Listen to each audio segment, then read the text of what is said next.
Scully.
Century, through peace and war, through periods of calm and through periods of social upheaval, through economic boom and economic depression, through times of enlightenment and times of scandal, there has been one constant: the great game of baseball.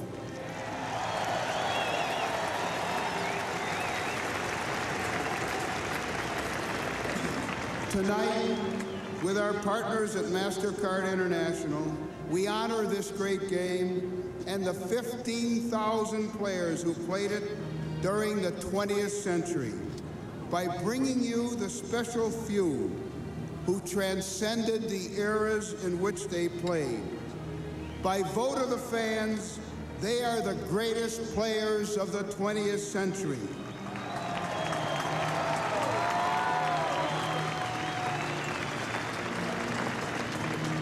They are the all-century team. To introduce this team, it is my privilege to turn the program over to one of the truly great broadcasters of all time, the voice of the Dodgers for the past 50 years, Mr. Vin Scully.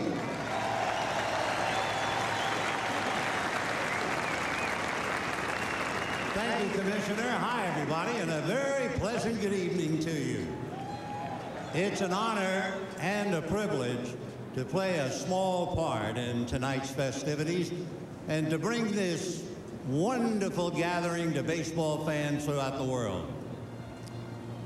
We're here to honor the great players at a very precious moment, a moment that we will not relive in our lifetime. So pull up a chair and let's meet the members of Major League Baseball All-Century Team presented by MasterCard. First of all, your all-century pitchers. He is the only 5-time Cy Young Award winner. He struck out 20 batters in a game on 2 separate occasions. Roger Clemens.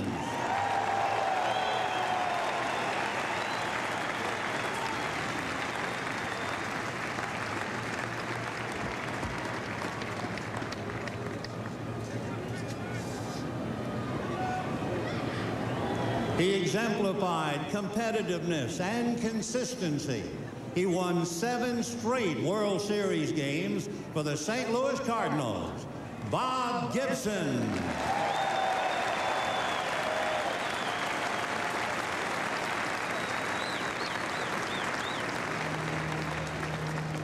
a 7-time strikeout king. He was baseball's most dominant left-handed pitcher of the first half of the century, Lefty Grove.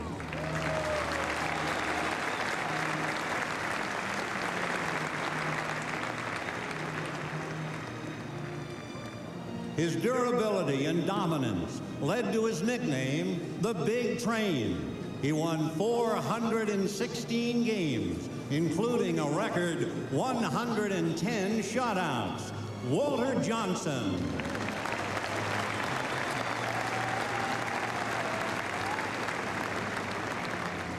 He dominated the early 60s, winning 3 Cy Young Awards, pitching 4 no-hitters. His ERA in 57 innings of World Series play, an amazing 0.95. Sandy Koufax.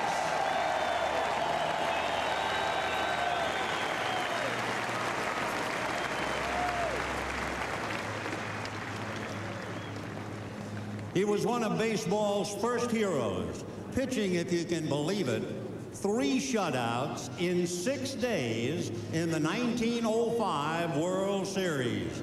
Christy Mathewson.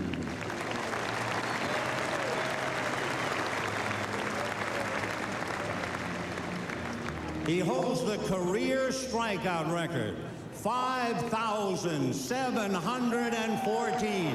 He tossed an amazing 7 no-hitters. The Ryan Express, Nolan Ryan.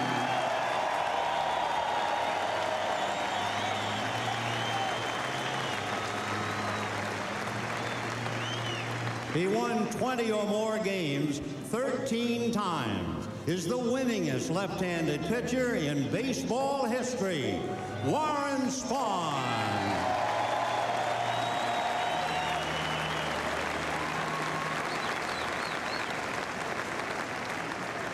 He set the standard for pitching excellence, and his record, 511 wins, 749 complete games, will likely stand for all time. Cy Young.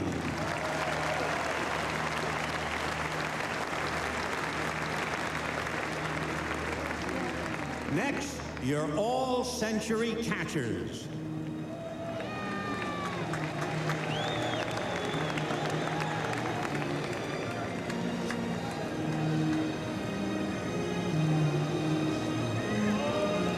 He was the backbone and most feared hitter for the Big Red Machine, winning 2 MVP awards and 10 Gold Gloves. Johnny Bench.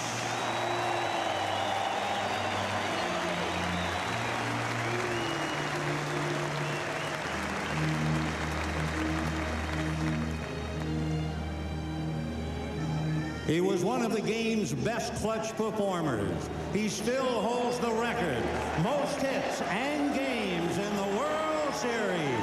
3-time MVP, Yogi Berra.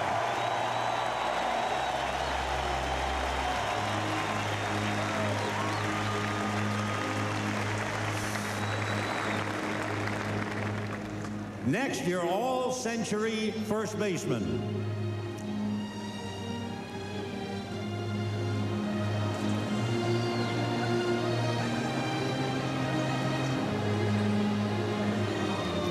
He was called the Iron Horse and was one of the great sluggers of all time. He still holds the record for 23 career Grand Slams. Lou Gehrig.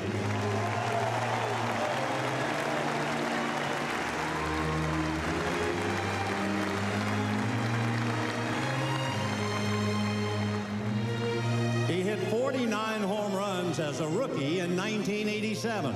And a record 70 home runs to captivate the nation last year. He reached 500 career home runs in fewer games than anyone in history. Mark McGwire.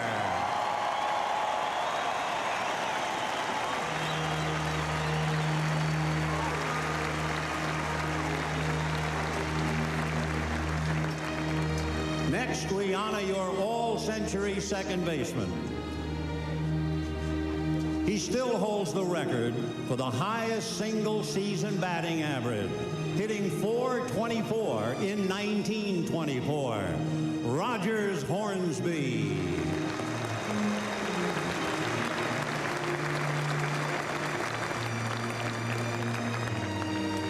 He was a six-time All-Star, and in 1947, he changed the game forever when he broke the color barrier of America's national sport, baseball, and American legend, Jackie Robinson.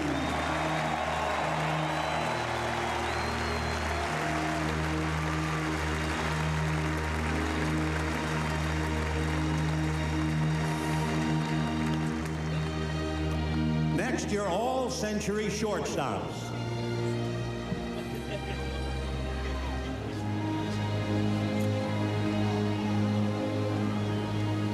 He delighted Cubs fans with his 512 home runs, steady fielding, cheerful approach to the game, two-time MVP. Hey, let's play two, Ernie Banks.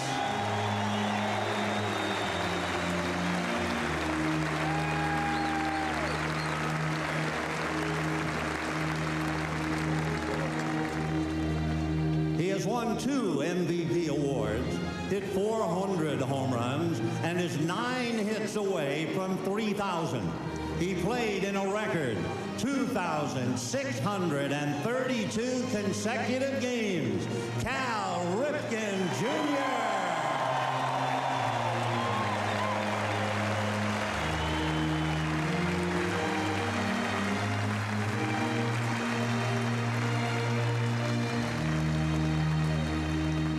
He was the game's most complete star at the beginning of the century and won 10 National League batting titles.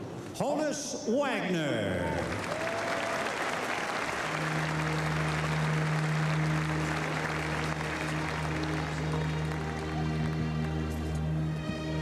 Next, your all-century third baseman. A clutch hitter who set the modern-day standard for defensive excellence. 16-time Gold Glove winner, Brooks Robinson.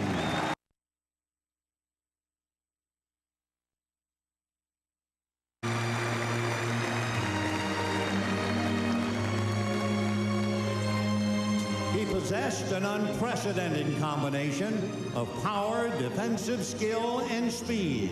3-time MVP, 10-time Gold Glove winner, Mike Schmidt.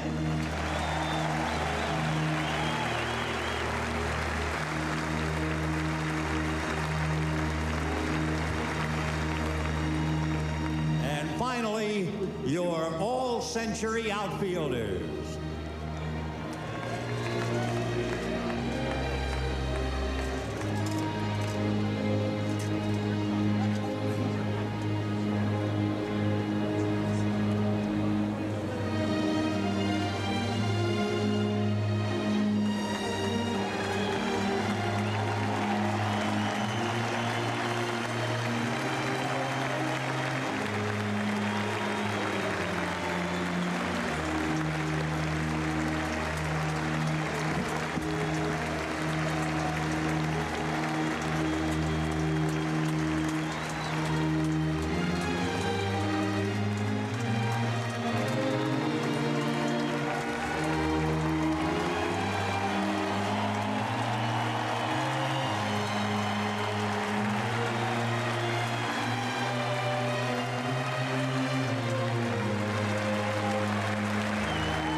Probably know of him well.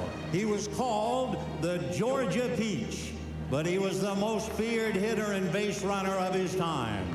His .367 career batting average still ranks as the all-time best. Ty Cobb.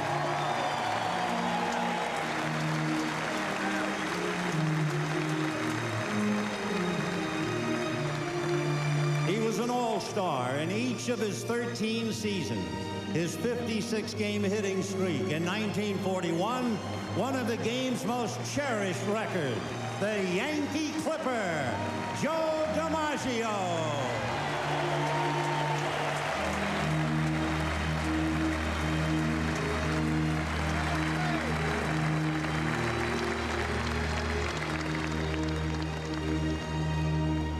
One of baseball's most complete players.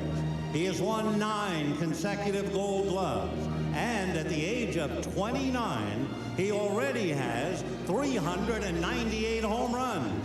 The youngest all-century player, Ken Griffey Jr.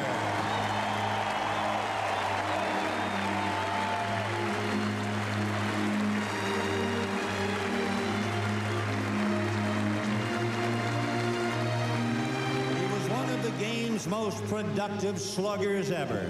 His 1956 Triple Crown season was one of the best in baseball history. Mickey Mantle.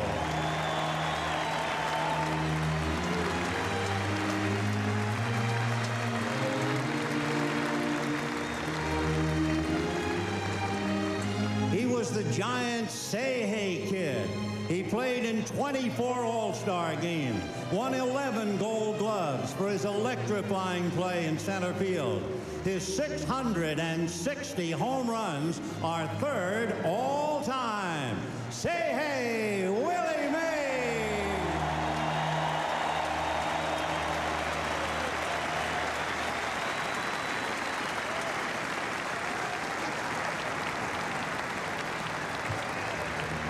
This 3-time MVP and 24-time All-Star for the St. Louis Cardinals was among the greatest all-around defensive players of the 40s and 50s. Stan the Man, Stan Musial.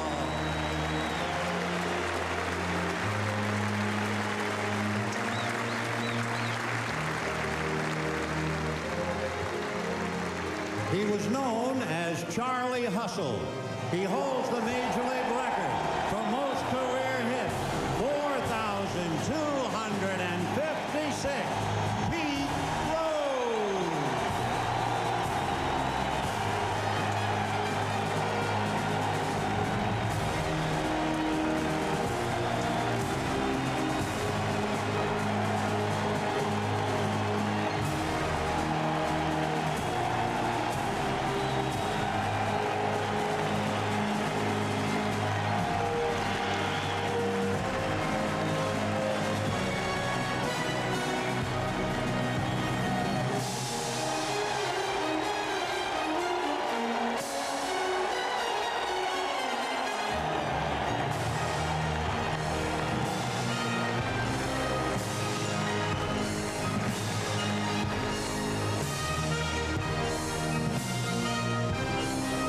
Began his career as one of the game's best pitchers, ended up 714 home runs later as an American legend, George Herman Babe Ruth.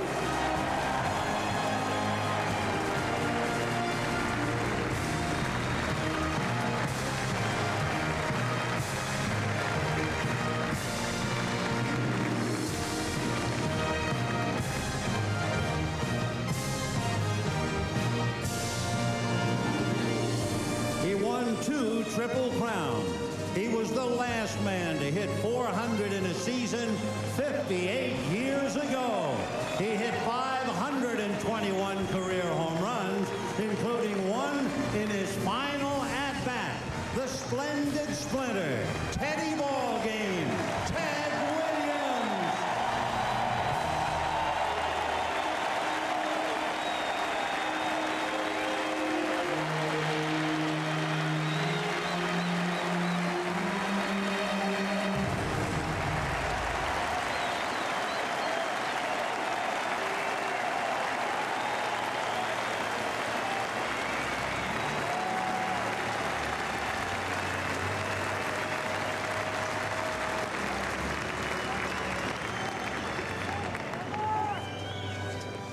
He was a 24-time All-Star.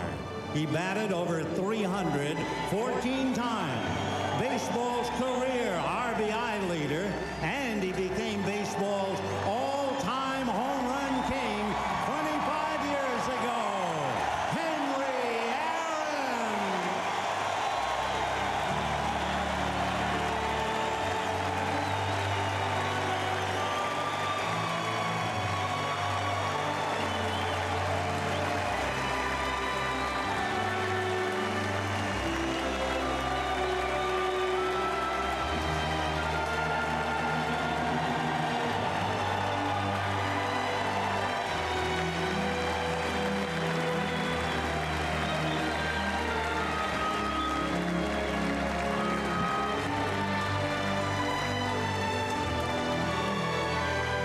Ladies and gentlemen, with apologies to the playwright, for one brief shining moment, this is Camelot. Ladies and gentlemen, your all-century team.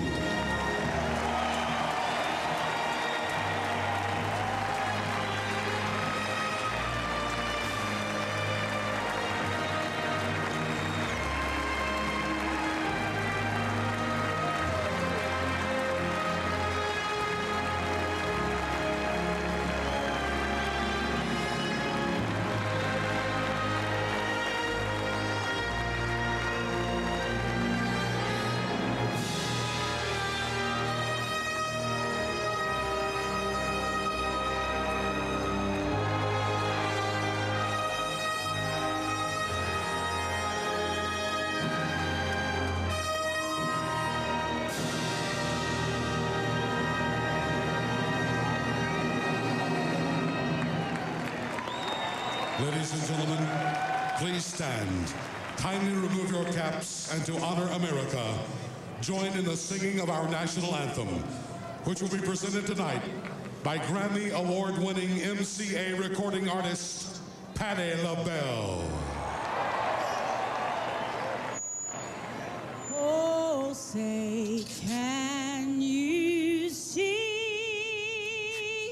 by the dawn's early light what so proudly we hailed as the twilight's last gleaming, whose broad stripes and bright stars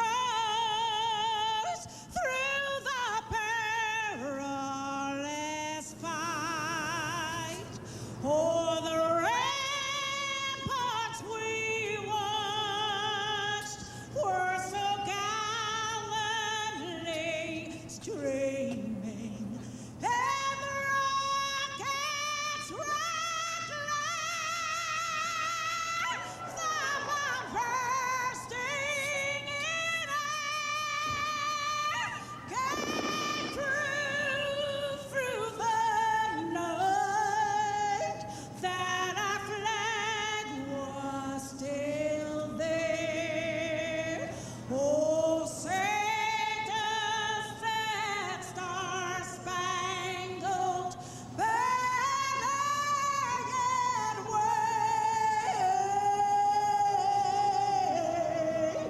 o'er the land of the free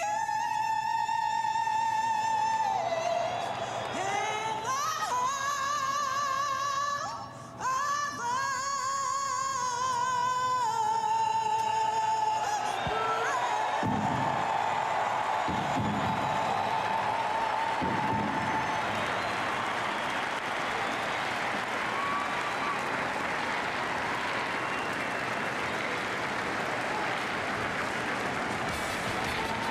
Coming up next, Hank Aaron will throw out the ceremonial first pitch.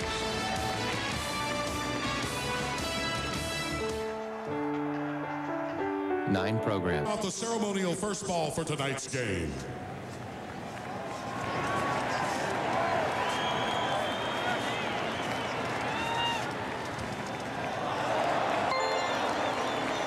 Let's give Hank a big hand.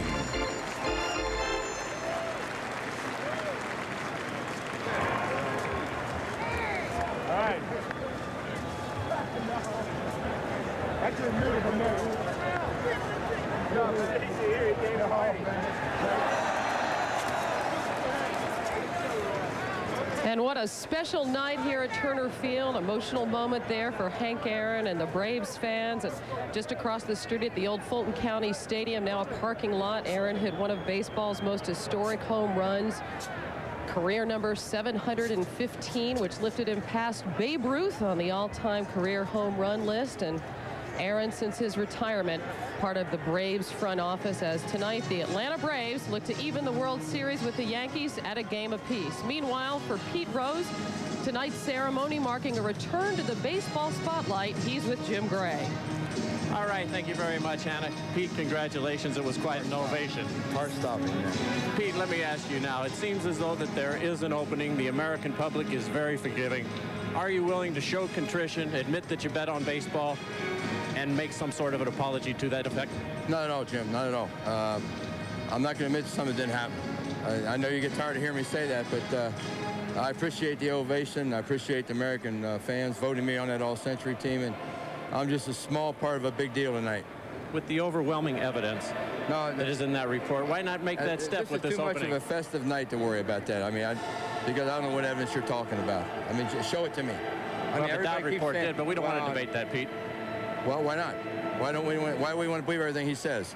Why don't you sign a paper acknowledging the ban? Why did you sign it if you didn't agree to be banned for life? It also says I can apply for reinstatement after 1 year. If you remember correctly in the press conference. Matter of fact, my statement was I can't wait for my little girl to be a year old so I can apply for reinstatement at my press conference. So you forgot to add that clause that was in there. Well, you have applied for reinstatement in 1997. Have you heard back from Commissioner Seelig? No, and that kind of surprises me. It's only been 2 years, though, and he's got a lot of things on his mind, but I hope to someday. Pete, it's been 10 years since you've been allowed on the field. Yeah.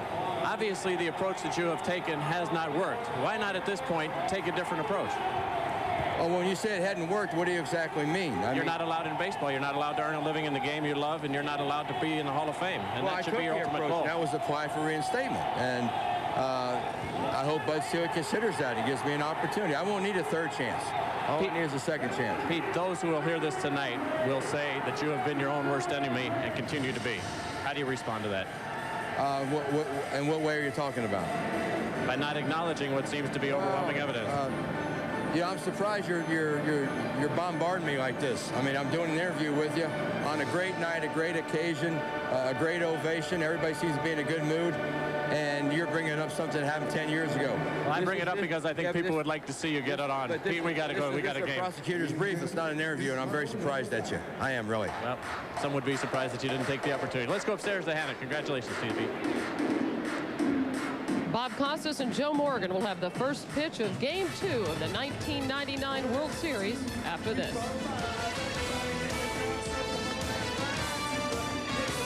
This has been the E-Trade World Series pregame show.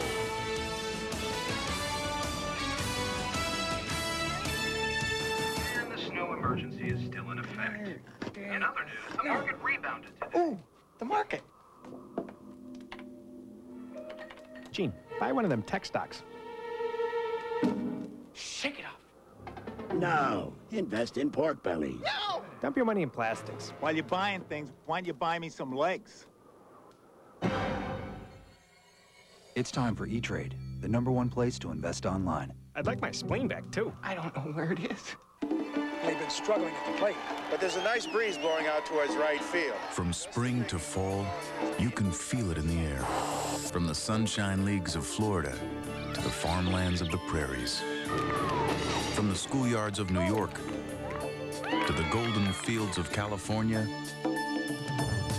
It's allergy season. That's why there's Claritin, the #1 prescribed antihistamine in America. Talk to your doctor about Claritin, and when the umpire yells, "Play ball," you'll be ready. Claritin, the official allergy medication of Major League Baseball. Claritin has a low occurrence of side effects such as headache, drowsiness, fatigue, and dry mouth, similar to sugar pill. The network television premiere, Men in Black, NBC, November 28th. I honestly recommend that you use Glidden paint. because I've used it myself. Paint's really simple to apply. Not only easy to spread, but it has great coverage. It's going to stay true to its color. It's not going to fade out. Scrub away with Glidden, it's not going to hurt it. And the customers are always so satisfied when they come back for more. We do matching. We'll take whatever color people need and match it up. We've got the experts that can show you exactly what you need. I like it when the people come back and tell you how successful the job ended up. Home Depot and Glidden walk hand in hand. It's a great partnership.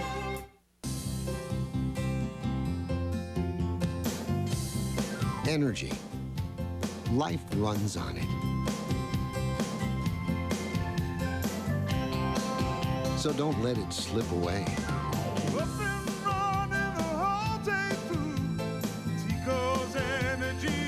Call Tampa Electric and save money with energy conservation programs you can run with right now.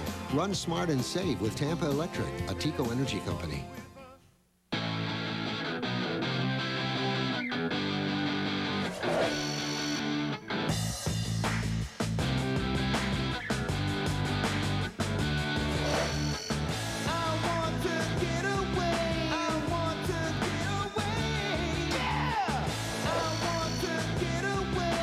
Introducing a radically new SUV, the new Nissan Xterra. Everything you need, nothing you don't. July 22nd, 1925. I'm 72. I believe that makes me a senior citizen. Sexy old broad. I'm a sit. I like the finer things of life. I have everything I want. Well, you've got me. At Huntington, our personal bankers treat you like a unique individual. I find meatballs very comforting. Because you are. It's going to be a long time before I sit down and crochet and knit. Marie Osmond's Private Pain as a mother battling depression. Monday's Oprah.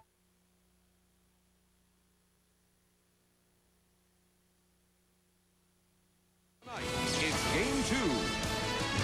The New York Yankees versus the Atlanta Braves. Turner Field still reverberating with the cheers for the 18 living members of the All-Century team and the dozen all-time greats who could be here only in spirit. And as the cameras pan those dugouts, you see a Paul O'Neill applauding a Willie Mays or a Chipper Jones, a Ted Williams. The appreciative look on the face of Joe Torre, who played with and against many of those who are on the field tonight. It sets the stage in a beautiful way for Game 2 of this World Series. I'm joined by Hall of Famer Joe Morgan, who himself placed very high in the All-Century balloting. I know you had goosebumps up here. Well, I did, Bob. I mean, if you're a player and you watched all these great players on the field, I think it's got to inspire these players to have a great ball game tonight. And all the players who are around Major League Baseball, it has to inspire them to play great next season. This is the game that has the longest and richest history of any American sport. We got a taste of it tonight. Now let's go back to recent history. Just last night, a 1-0 lead for Greg Maddux and the Braves, top of the 8th. If Chuck Knobloch's bunt had been handled, the whole inning might have unfolded differently. You're right, Bob, but I think what the Yankees showed last night is why they've won 9 straight World Series games. They know how to win, whether it be just a single through the infield, starting a rally, taking a base on balls, executing a perfect bunt, getting some help from the defense. They know how to win. Derek Jeter here gets a single to tie the ball game. A drawn-in infield allowed Paul O'Neill's ball to go through, which put the Yankees ahead for good. This made it 3-1 as Chuck Knobloch scored the run. And you can see they did this with a lot of small ball, not the Bronx Bombers we've all come to know and love. 2 sacrifice bunts, a couple of stolen bases, and even some base on ball help from the Atlanta Braves, which is unusual. As someone once said, a nick here, a nick there, and pretty soon you're bleeding to death. Okay, now to tonight's game and the pitchers, Cone and Millwood. Well, David Cone is going to be a little bit like Orlando Hernandez last night in that he throws from a lot of different angles. He throws a splitter, which Hernandez doesn't throw, but he has that sidearm fastball that is devastating. And Kevin Millwood showed how good a pitcher he can be in Game 2 of the division series. He pitches a one-hitter against the Astros. He beat the Mets to win his second postseason game. He could not hold the 5-0 lead in Game 6 as he left the ballpark. He will have to be very sharp tonight. You see he's given up 13 hits in 12 innings. I expect David Cone to be sharp. Kevin Millwood is going to have to bring his best game with him tonight as well. Cone, as everyone knows, works best on long rest. He pitches tonight on 9 days rest. Here is the Budweiser lineup for the New York Yankees, and it's the same as last night with the exception that Brocious moves up from 8th to 7th, and Joe Girardi, rather than Jorge Posada, will be the catcher. Cone is a decent hitter. He's had his moments at the plate and, of course, spent a lot of time in the National League. Kevin Millwood was really the best pitcher for the Braves over the course of the full season at 18-7 and 2-0 in the postseason. He was very consistent, Bob, throughout the season. Let's take a look at the defense tonight. There you see Chipper Jones and Ryan Klesko have contributed to the Atlanta infield having 10 postseason errors. They've got some changes. Lockhart at second base and Guillen at shortstop tonight. So this is a little different infield than the one we've seen most of the LCS and here in the World Series for the Braves. Interesting that you'd make changes at two such important defensive positions on the same night. The entire middle of the diamond is different.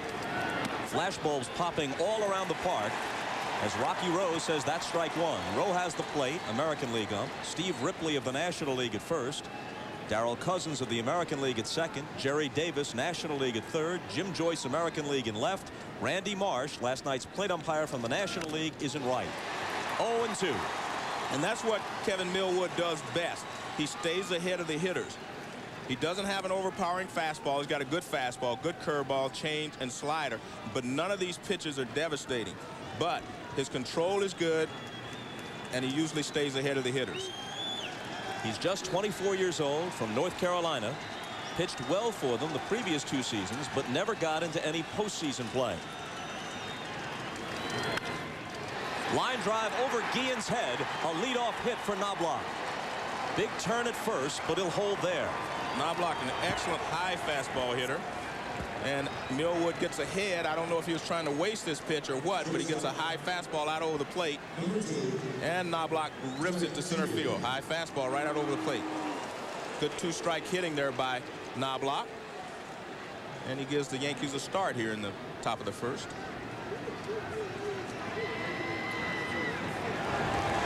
Knobloch stole 28 bases this year. There was a time earlier in his career with the Twins where he swiped more than 60. Now here's Jeter, who has a 14-game postseason hitting streak, 2 for 4 last night. Ball 1 to him. The game time temperature is 49 degrees. The wind chill 39. And Joe Torre brought a different style of baseball to the American League when he went to the Yankees. He will hit and run. He plays a National League style game in the American League. Another base knock. Gerald Williams over to try and cut it off, and he'll hold Knobloch to second. Consecutive singles to begin the game. I think both of the pitches will be up, and that's a problem for Millwood. He is not a high ball pitcher. That pitch is about belt high and on the inside part of the plate. And Jeter rips it over Chipper Jones' head. Good play in left field by Gerald Williams. So Jeter wastes no time extending that postseason hitting streak to 15.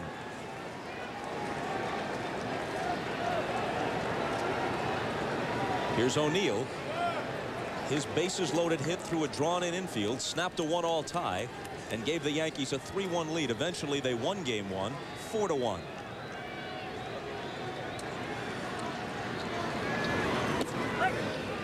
Called strike. That's where Kevin Millwood wants to throw his fastball, especially to the right-handed hitters. He wants to stay down on the right-handers. Not as much so against the left-handed hitters, but you have to stay down against the right-handed hitters on the New York Yankees. Sliced foul, 0-2.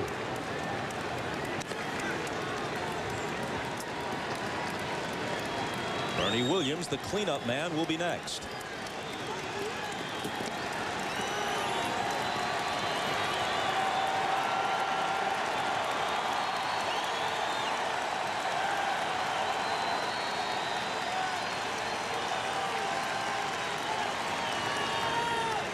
Millwood checks the runners. And his 0-2 pitch is hit hard but foul. It got a piece of Randy Marsh, the umpire, down the right field line. Well, Randy started in the foul territory and the ball kept hooking. It appeared that the ball was going to be on his right. Watch, it's on his right there, so he starts moving to his left, but the ball starts hooking, and it chases him, and it finds him. But he seems to be okay. O'Neal had a good pitch to hit, he feels like. Pitch was up a little bit and in, and he pulled it foul. There's Randy Marsh. O'Neal saying to himself, that's for any calls you missed behind the plate last night.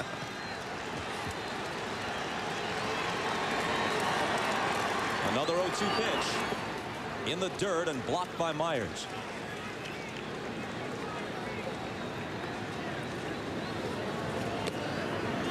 One of the theories about pitching to the Yankee players is that you have to be able to come inside with hard stuff.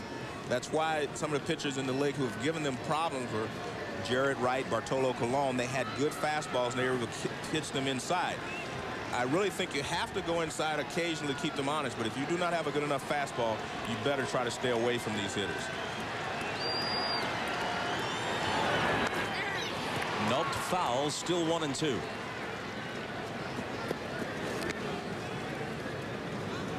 And if you're the Braves, this is actually the last thing you wanted to see is your first two hitters get on base here in the first inning.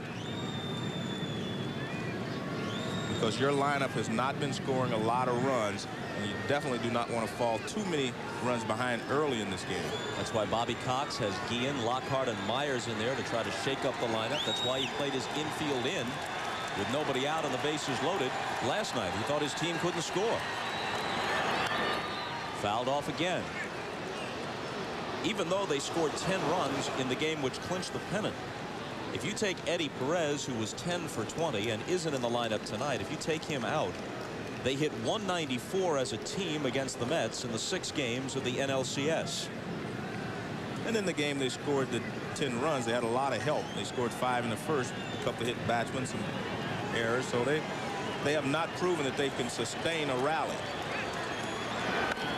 Another line drive, another base hit. Andrew Jones charging it. Willie Randolph waves Knobloch home. He scores. And the Yankees are quickly on top.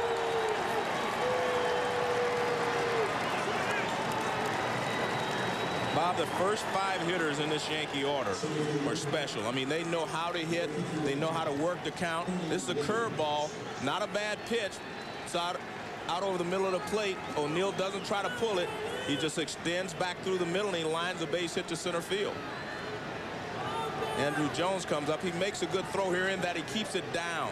If he'd have tried to throw Knobloch out at the plate, Jeter would have been able to move to third base easily. So they keep the double play in order and keep the runner off third base.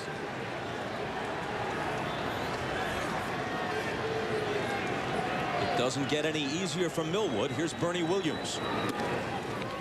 A fastball high. If you believe the numbers, Williams is due. Here's a .342 hitter. That's this year. Last year's American League batting titleist. But he's never done much in the World Series. 0 for 2 with 2 walks last night. 2-0 the count. In the 96 and 98 World Series combined, plus Game 1 this year, Williams is 5 for 42 in World Series play. Bob, I could hear someone from the Atlanta dugout yelling, where was that last pitch? And there you see what he has done in his last 2 World Series. Or what he hasn't done.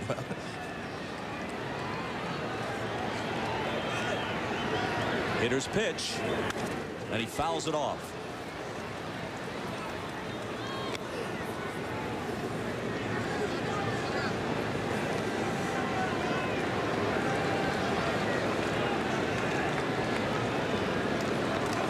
Jeter, who singled, is at second. O'Neal, who had an RBI hit, is at first. And the 2-1 pitch. Hit back up the middle. Guillen takes it, steps on the bag, throws to first, and that takes some of the pressure off Millwood. Jeter at third, but with 2 down now. Very important at bat there for Bernie Williams, and a great pitch from Kevin Millwood. He gets in on his hands. 2-0, he went inside with a fastball. He comes back in. Again, he jams him, and he fights it off. He hit it back through the middle, but he didn't have enough on it to get it through because he got jammed. Ozzie Guillen to first baseman Ryan Klesko, and is now 2 down, but now at least they'd still have a run at third, but now he's there with 2 down, and not a bad situation if you can get out of this right now.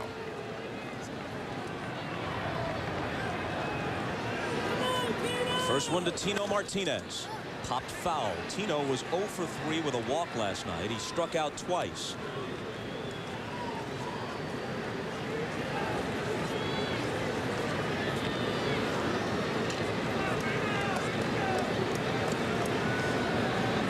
Joe Torre's team has won 9 straight World Series games. They're 8-1 in the postseason this year. Up high, a ball and a strike. And when you win 9 straight World Series games, Bob, that tells you how good an experienced team they are, because sometimes you have to win scoring a lot of runs. Other times you have to play small ball as they did last night. And other times you just have to play great defense and have good pitching behind you. That one's in there, 1-2.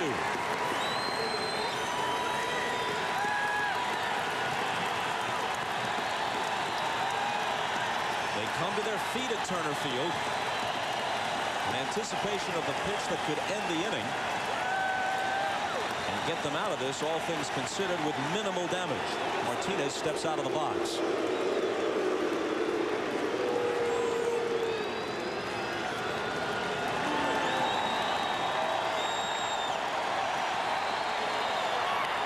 Liner up the middle, base hit, and it's 2-0 New York.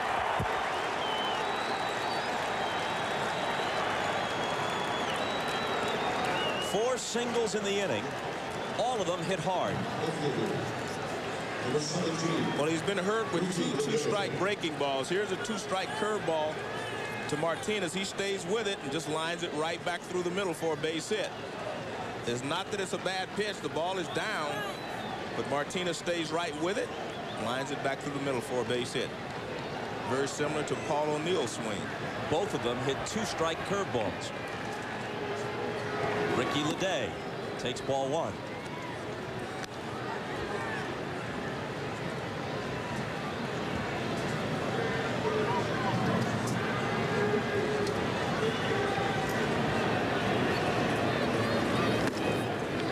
Fastball high, 2-0.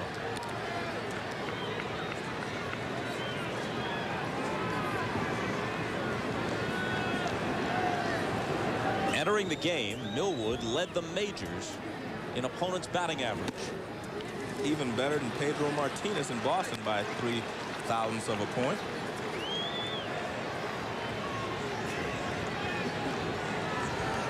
He's faced 5 hitters in this game.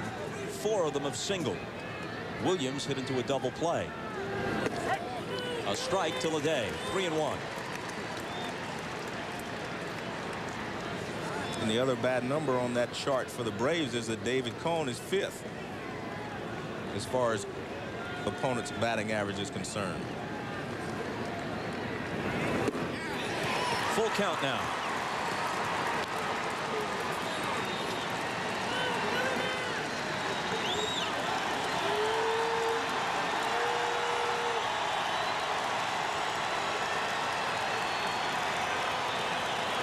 Plesko is playing behind Martinez, who'll be off with the pitch. And it's popped out of play.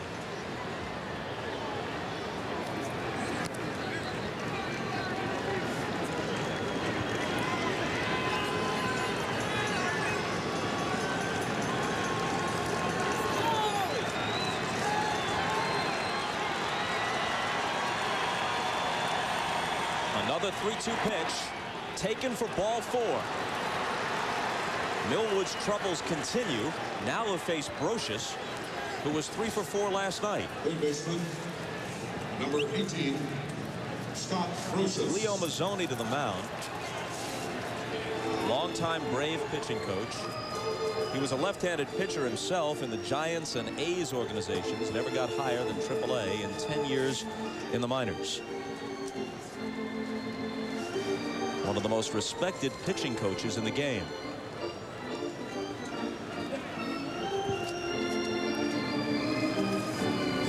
Bobby Cox fretting about his offense. And now David Cone has been staked to at least a 2-0 lead. Let's look back at what Scott Brocious did last night. Well, he had 3 base hits, 2 high fastballs, 1 to right field from Maddox. And then when he started a game-winning rally, hit this breaking ball. Pretty good pitch by Maddox. He went out and got it and pulled it into left field for a base hit.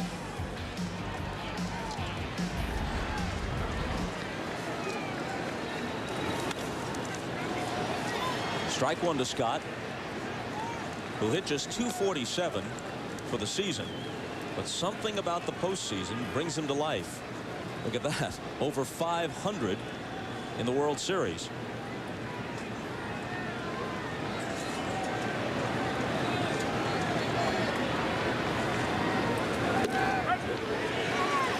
Called strike 0-2. Well, he's been able to get ahead of the hitters. He has not been able to finish them off. 2 strikes on O'Neill, 2 strikes on Martinez, 2 strikes on Leday. And they all reach base. Let's see if he can close the deal here. Waste that one, 1-2. Terry Mulholland, a multi-purpose pitcher. Long relief, situation guy, occasional starter. Gets up early in the Atlanta pen.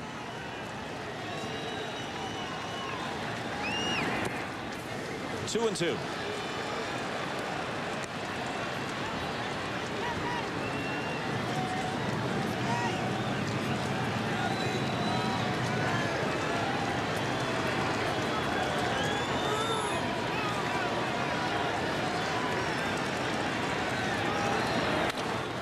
Hit hard, Guillen dives and can't get to it. The Yankees will have another run. A Brocious single makes it 3-0. Well, he got ahead of Brocious 0-2, and again, he was not able to finish him off.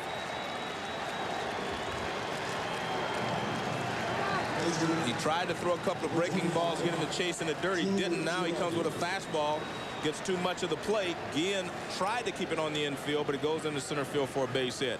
You can see that fastball pretty much caught a lot of the outside part of the plate. And Guillen makes the dive, but it's 3-0 Yankees. 2 clutch 2-out base hits by Tino Martinez and now Scott Brocious. Brocious, last year's World Series MVP, now 4 for 5 in this series. Joe Girardi slices it foul.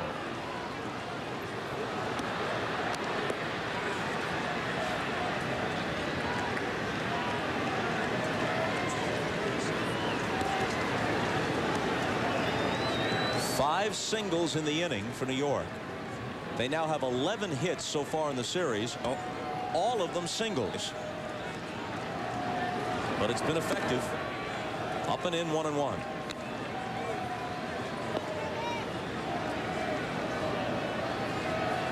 Cone may get to bat before he throws a pitch.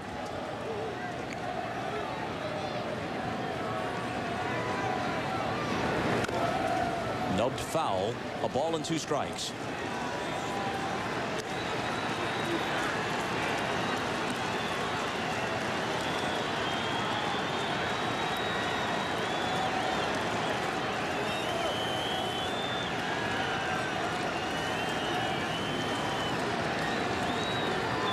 Kevin Millwood being lit up here in the top of the first.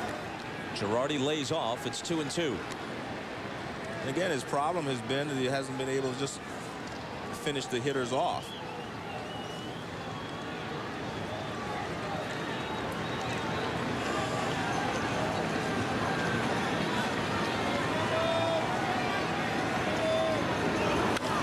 And Girardi stays alive. And Millwood was actually scheduled to pitch Game 3 in Yankee Stadium, but according to the newspaper today, he said he was glad that he was able to pitch here at home in front of his fans rather than having to pitch in Yankee Stadium. And he got his wish, of course, because Tom Glavine missed his start in Game 1 and Maddox moved up to Game 1. So he moves up to Game 2. Maddox pitched well but lost last night. A called strike 3. But the Yankees send 8 men to the plate in the first and 3 of them score. We'll be back to Atlanta after this. Light, heat, and time are all enemies of beer. We can protect the beer from light with a brown bottle, and we protect beer from heat by ensuring that we keep it in a temperature-controlled environment.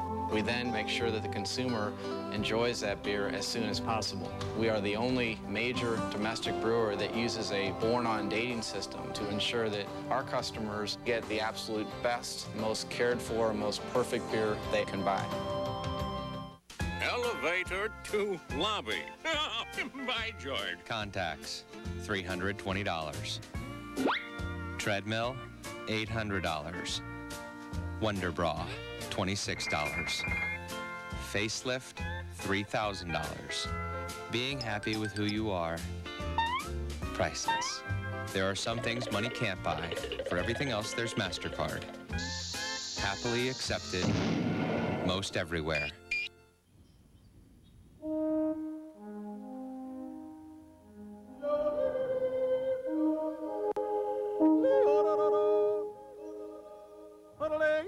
Hey! Do you know what time it is? Please, people are trying to sleep down there. Please. Let nothing stand in your way. The four-wheel drive Passport from Honda. Yeah, let me get this straight. Yes. Are you actually saying I don't have to pay you a separate commission every time I trade a stock? Exactly. I'd pay an annual fee instead. Right. Is anyone getting If this? we don't pay you a commission every time we trade, what's your motivation? It's just like always, Ann, your best interest. Could you just explain it again? Maybe what it is the fee is based on the value of our portfolios. So when we succeed, they succeed. You'll have to be patient with us. This is all very new.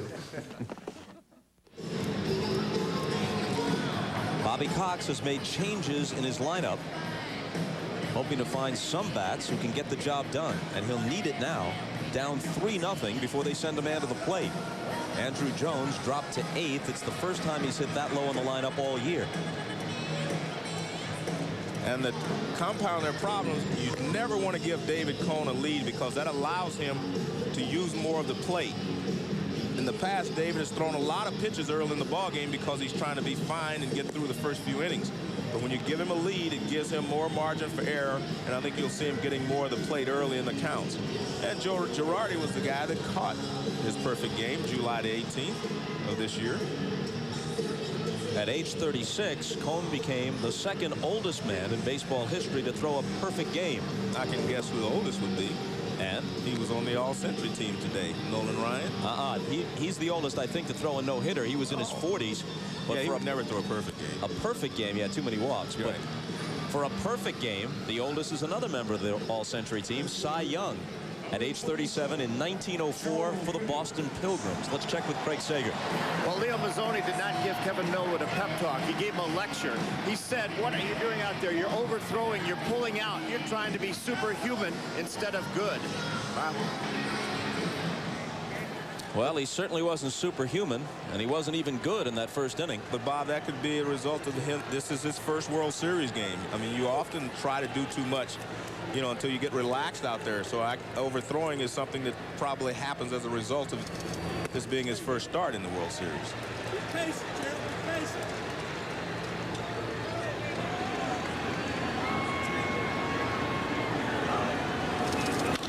Gerald Williams bounces it to short.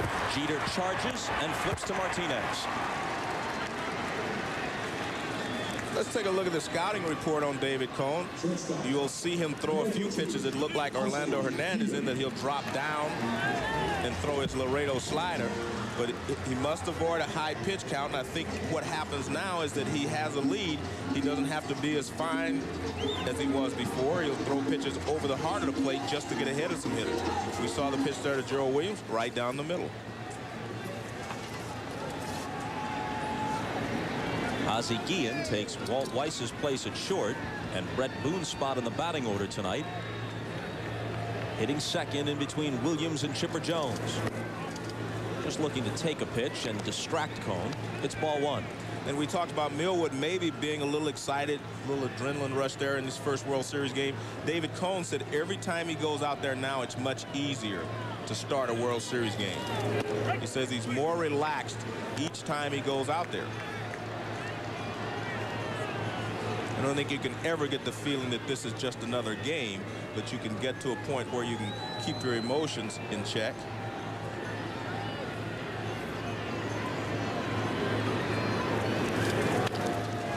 He drags a bunt. Cone picks it up. His throw is low, and Guillen is on his way to second.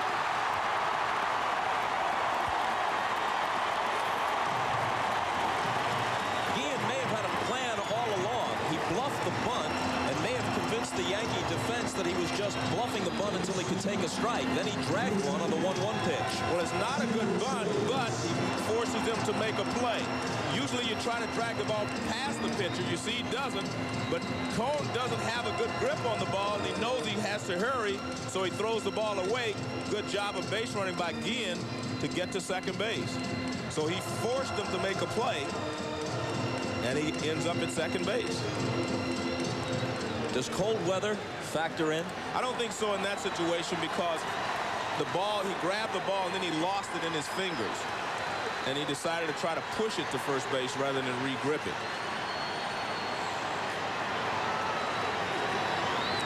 Here's Chipper Jones. Taking ball one. It's a two-base error. It is not a hit and an error. It's an error all the way. Bob, I think the cold weather affects the hitters and will affect the pitcher throwing a lot of pitches. But I don't think it affects you when you have to have time to make a play at first base. That one's in there.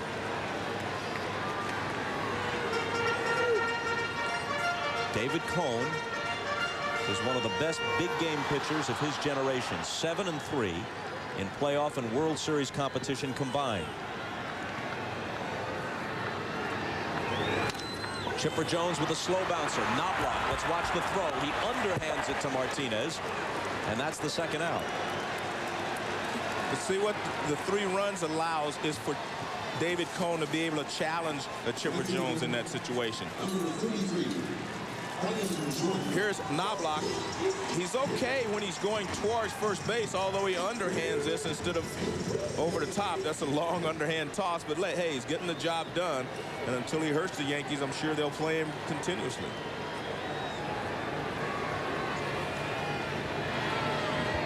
Here's Jordan with Guillen at third and 2 out.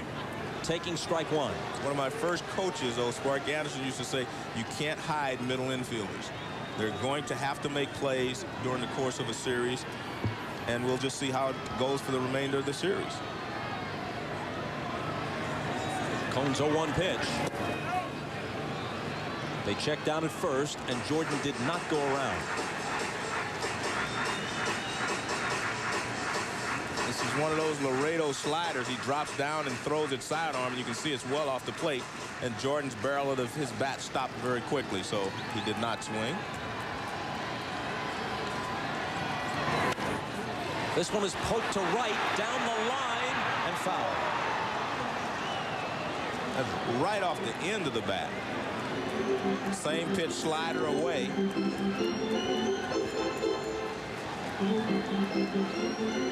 Slider toward the outside part of the plate, just off the outside or just on. And you see Jordan just kind of reaches out and gets the end of the bat on the ball. With that kind of rotation on it, it was going to be very difficult for it to stay fair. Went foul by about 15 feet. Cone's ahead of him, 1-2. A drive to left, well hit. Back at the track is Leday, and it dives at the wall. Wind's blowing in, Bobby. And it kept that one in the park and kept it a 3-0 game.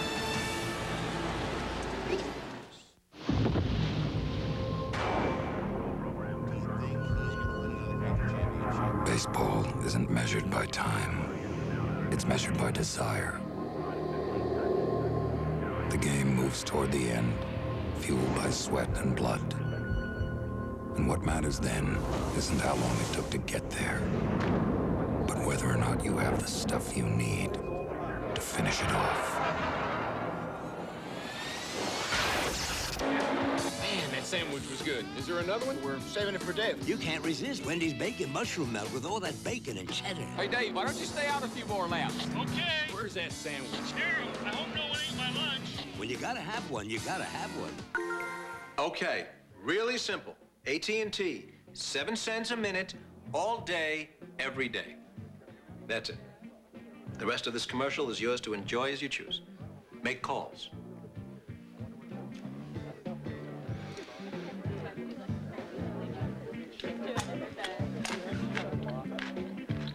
All day, every day. Call 1-800-41-RATE to enroll.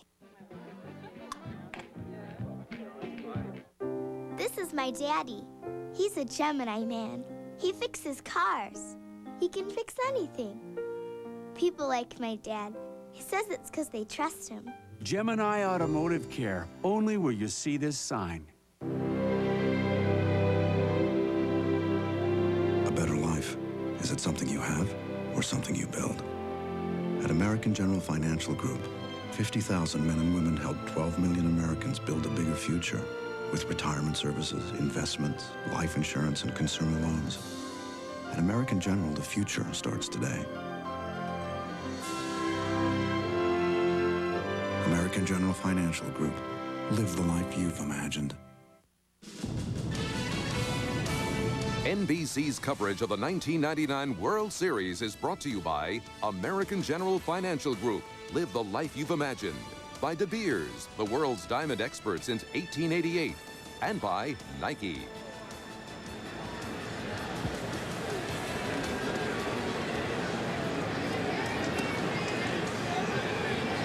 David Cohn gets a chance to use the bat as he leads off in the top of the second. He's a 153 career hitter. He's never had a homer, 9 career doubles. That's strike one.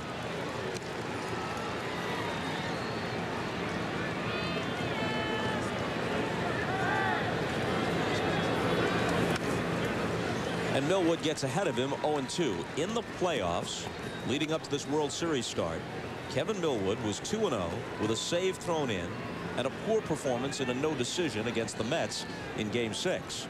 But still, he hasn't had a defeat hung on him since August 8th against the Giants.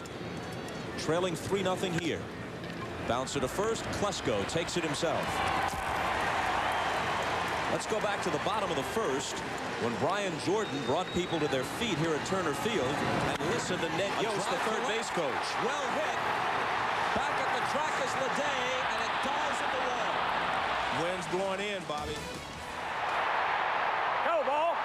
Go, ball. Get up. Get out of here. Dang it.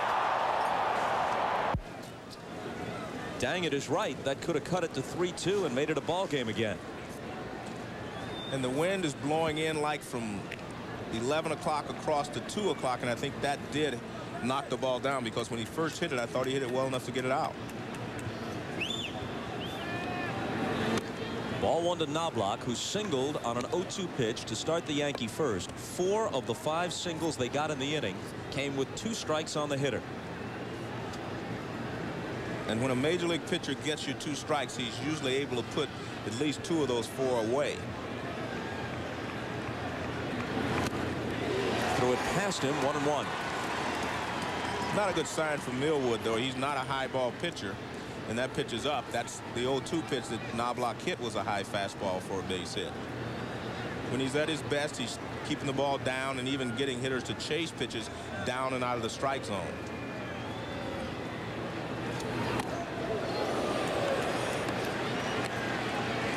Here's what the scouts say about Millwood.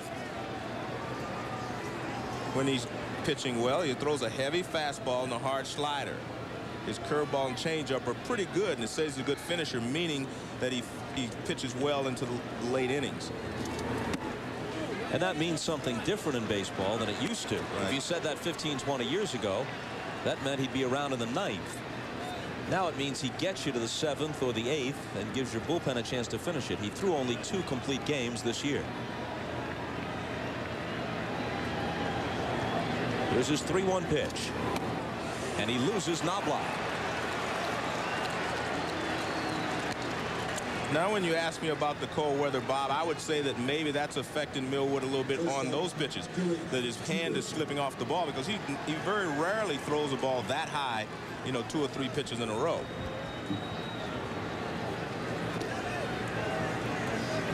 Millwood pitching in shirt sleeves on a very chilly night. But a few goosebumps are the least of his problems. Well, after he threw the last ball to Knobloch, he went back and got the rosin bag.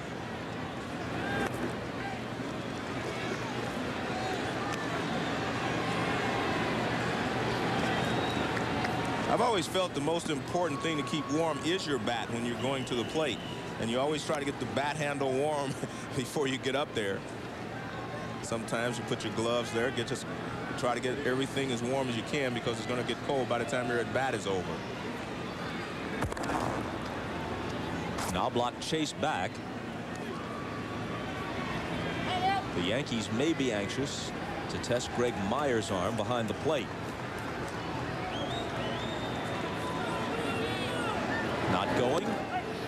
There's a strike. That was a little different pitch there. He took a lot more off of that pitch than he had been. This acts more like a changeup, but it's got movement. Jeter was way out in front, and he wisely held up. 2-1 to Jeter, who's 3 for 5 so far in the World Series. Had a sharp single in the first.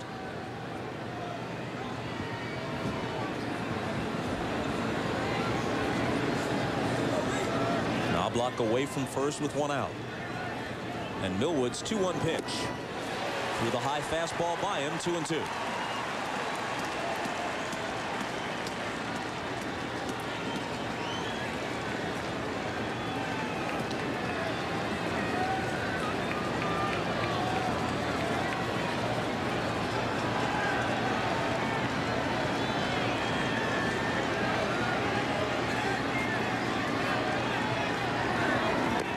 Full count. Do you send him now?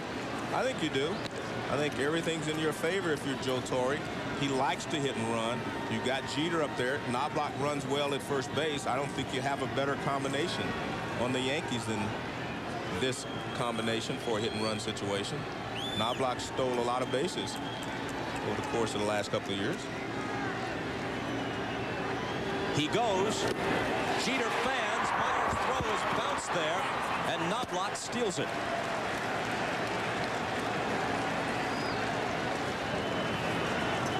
Well, it works out for the Yankees in one perspective, in that he's still second base. Now he's in scoring position. You see, it was a hit and run. Well, he knows Jeter's going to swing if it's a strike, but the throw was way off to the left. Myers actually gets a good pitch to throw on, and he kind of throws it in the ground on the shortstop side.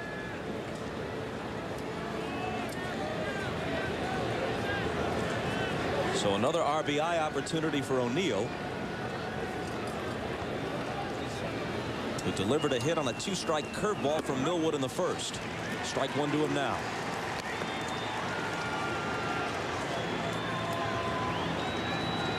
O'Neill hit .285 for the season with 19 homers and 110 RBIs. It's the first time he's hit under 300 since he's been a Yankee. He has hit as high as 359 in a season. Inside to him.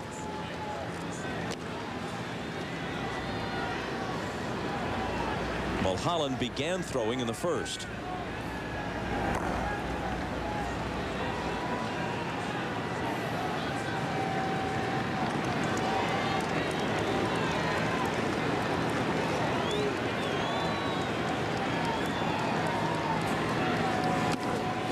Swing and a miss, 1-2. And O'Neill upset with himself. He knows he went way out of the strike zone. This is not where Millwood wants to throw this pitch, but he gets good results. Way up, you see the target down and away, and it's up and over the middle of the plate, but he gets away with it.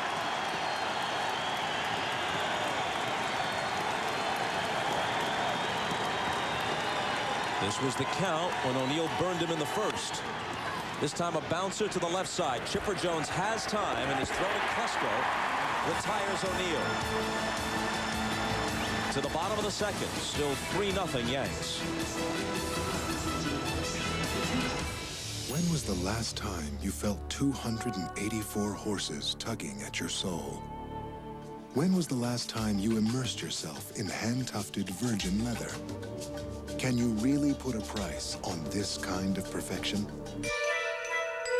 Actually, you can, because this $70,000 car could cost you over $326,000 in retirement savings. We just thought you should know. Ask a financial advisor about Sun America, the retirement specialist.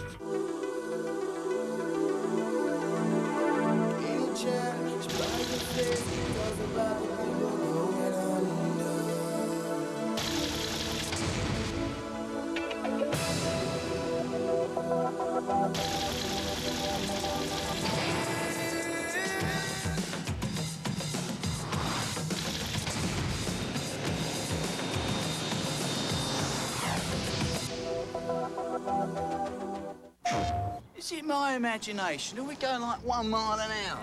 What's going on here? Oi! Geezer! What?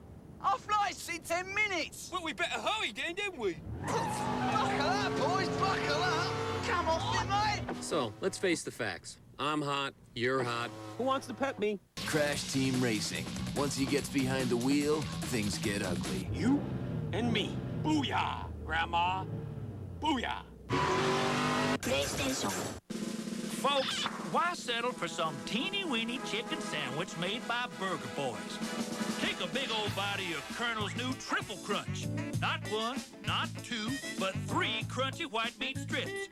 Well, you almost need 3 hands to hold it. Try my new Triple Crunch sandwich. Right now, it's just $1.99. $1.99? I can do that. I'm the Colonel. My new Triple Crunch at KFC. It's just one of 5 new sandwiches.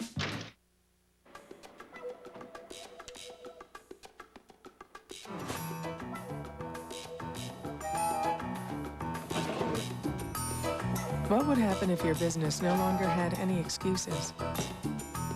You'd learn just how good your business really is.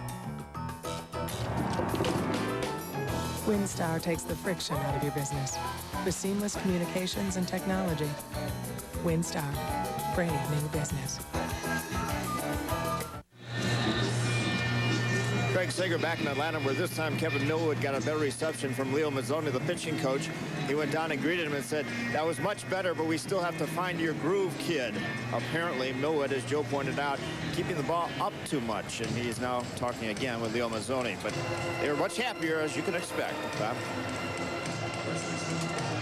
All right, Craig, thanks. Brian Klesko will start it in the bottom of the second. He'll be followed by Keith Lockhart and Greg Myers.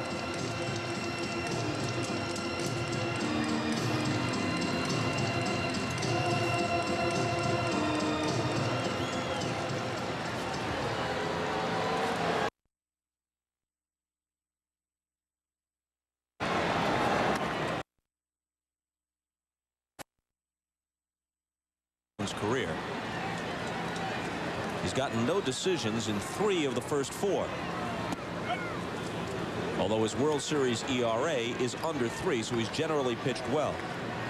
His World Series record is 1-0. The victory came in Game 3 of the '96 World Series in Atlanta against the Braves.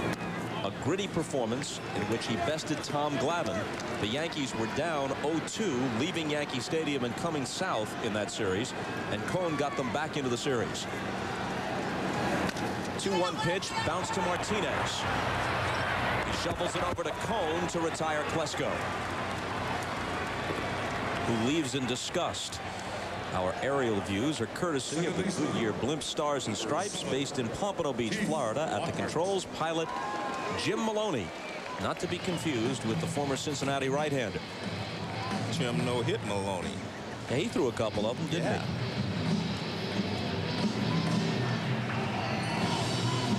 Are you sure it's not him, Bob? Yeah, I'm guessing, but I figured if it was him, we'd know that.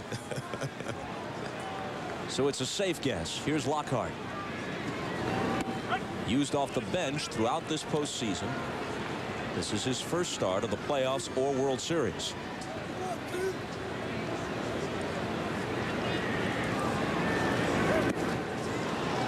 And Cone quickly puts him in an 0-2 hole.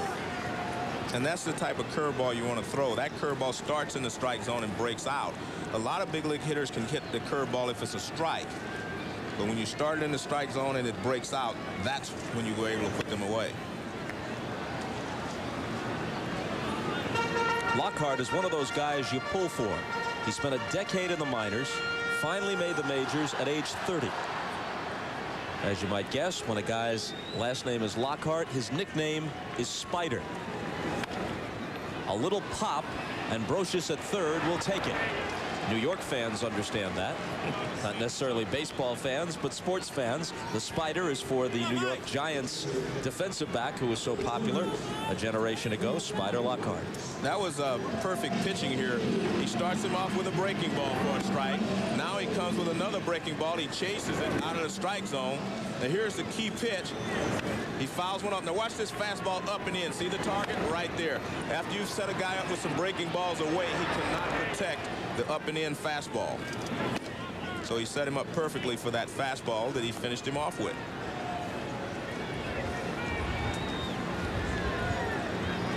So now with 2 out and the bases empty, Cone works to the catcher Myers. 2-0. Myers started the season in San Diego. They picked him up as catching insurance after Javi Lopez went out for the season with a bad knee. Perez became the starter.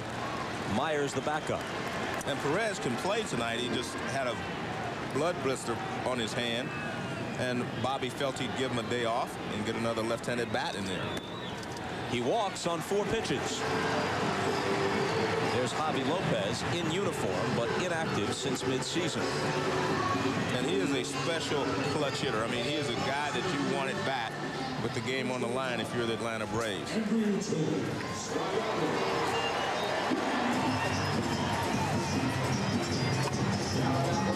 Here's Andrew Jones, pretty dangerous number 8 hitter. But in the postseason, as you see, he hasn't been terribly productive.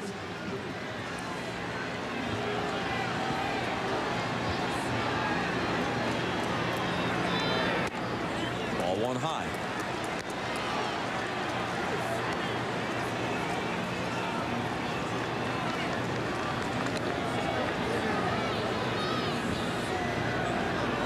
Mulholland was throwing earlier. Nobody working now in the Atlanta pen. So if Jones, if you're Bobby Cox, you're probably saying, I'm going to need Kevin Millwood to pitch well in his next outing. We've got to give him a chance to find his rhythm here in this ball game.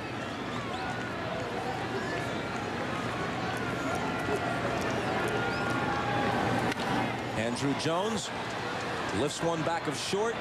Jeter takes it. And after 2, Cone and the Yanks lead the Braves 3-0. You can see there Kevin Millwood has thrown a lot of pitches tonight, but he's thrown a lot of innings this year. Bobby threw 174 innings last year. He's well over 250 counting tonight. He's at 252. And at some point, young pitchers hit the wall. And I'm not so sure Kevin Millwood hasn't hit the wall here around 250. I mean, it's tough to build up your arm strength to that point. Strike 1 to Bernie Williams as we start the 3rd. Well, prior to his start in Game 6 of the League Championship Series, where he couldn't hold a big lead against the Mets, Millwood had allowed 2 earned runs or less in his previous 12 starts, dating back to early August. Could be his 2nd consecutive poor outing in a row. Well, he just doesn't have the same velocity and movement on his fastball, and he definitely doesn't have the same control.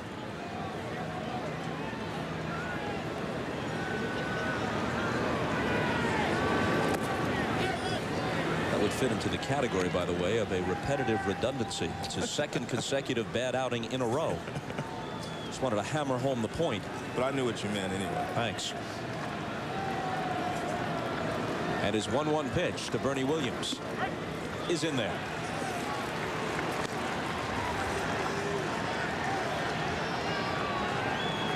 Bernie hit into a double play that gave Millwood a chance to get out of the 1st with only 1 run scoring.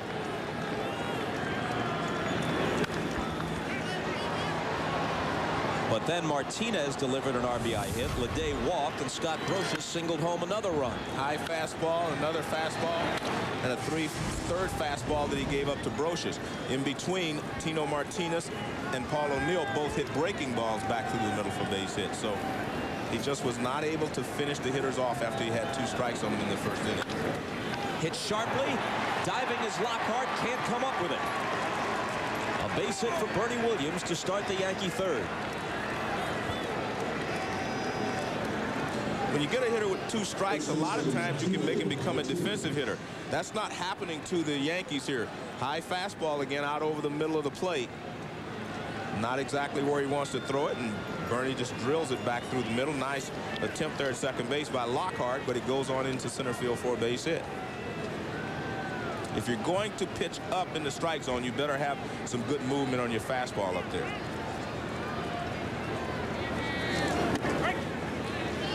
A called strike to Tino Martinez. The Yankees had 6 hits in game 1. They have 6 hits tonight. All of them singles. And 5 of those 6 hits have come off of, with 2 strikes. But again, that's a sign of a good hitting ball club and a smart hitting team. The fact that none of these hits have been for extra bases is no consolation at all to Bobby Cox and the Braves.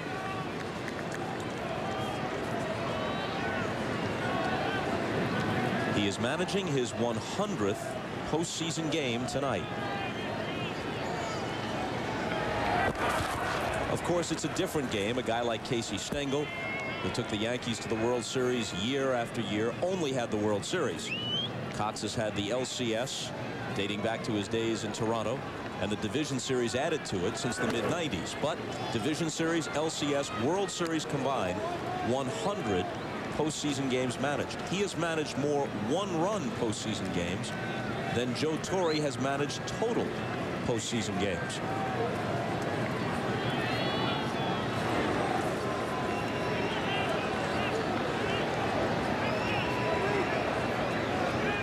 Williams has to dive back.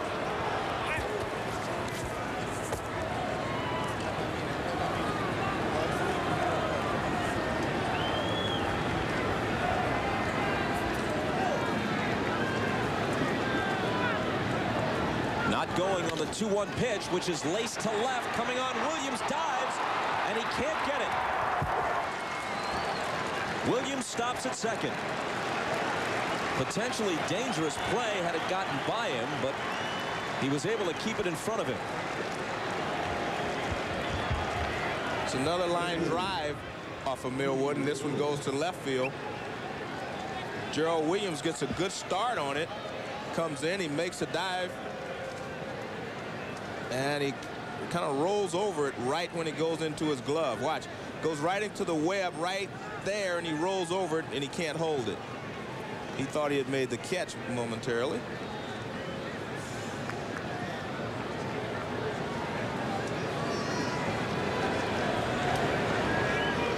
So it goes as New York's 7th hit of the night. Up steps Leday, who had a walk in the first. Strike 1 to him. Well, if you're the Braves, you're at a point where if he gives up any more runs, you probably have to pinch hit for him in the bottom half of the inning. He's due to lead off when the Braves hit. And Leday drives one to left center field. Williams and Jones in pursuit. It splits them and goes to the wall. 1 run home. And that's all that'll score on this play. Bernie Williams comes across. Martinez is stopped at third on the double by Ricky Leday with nobody out, and Martinez, not the fastest runner in the world. Willie Randolph decides to stop him, and Bobby Cox decides to stop Millwood's night. High breaking ball from Millwood, and Leday goes the other way. And the one thing you should notice that these Yankee hitters are not trying to pull the ball. None of them. I mean, they're just going back through the middle and the other way, which shows their experience, and I mean, they're just good hitters. Good relay back in. Holds the Yankees to 1 run. You see Leday pretty pleased with his accomplishment there. New York's first extra base hit of the series finishes Millwood. Excuse me, what are you doing? I'm calling long distance with one. 4-0 Yankees, and what a terrible time from Atlanta's perspective for Millwood to have the shortest outing of his season. In comes the veteran Mulholland to face Brocious. He moves him away with ball 1. And the infield is playing in at least halfway. They're moving back and forth. And I agree, you cannot let the Yankees score another run easily here in the 3rd inning.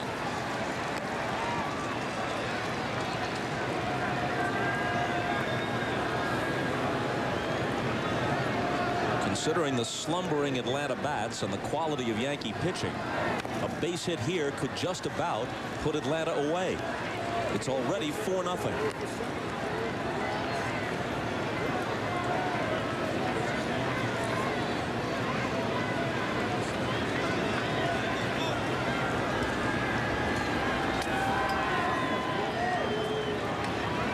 Brocious had an RBI hit in the 1st. Mulholland got in on him. A ball and 2 strikes. Terry Mulholland, just into the game, is 36 years old, well-traveled, was with the Phillies when they went to the World Series against the Blue Jays in '93, appeared in 2 games and won 1 of them. And he fans Brocious.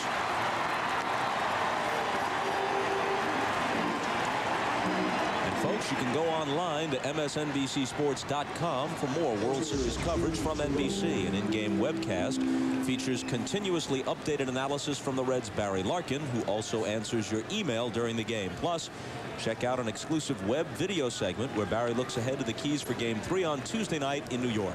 msnbcsports.com, the official website of NBC Sports. Here's Girardi, who struck out to end the 3-run Yankee first. Ball 1 high. It's an interesting situation if you're Mulholland to pitch to Girardi, because you can't ever discount totally a squeeze play here in this situation from the Yankees, because David Cone is on deck.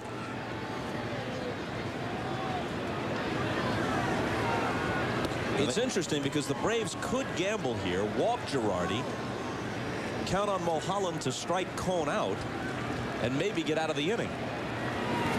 The pitch out. They wanted to see if something was on, and it wasn't. And that may be their game plan here. You might see another pitch out. Girardi is an exceptionally good bunter for a catcher.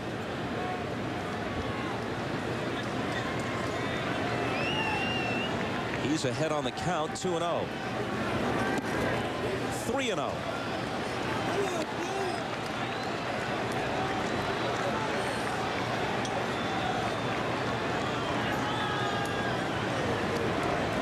Martinez at 3rd. Leday, who doubled, at 2nd. And Willie Randolph giving him his instructions as if to say nothing's on right here. Now Girardi asks again for the signs. Willie Randolph, the Yankees' 3rd base coach, might be managing somewhere next year. Milwaukee said to be interested in him, possibly the Angels as well. The 3-0 pitch. First, Mulholland wheels around. Nobody was covering.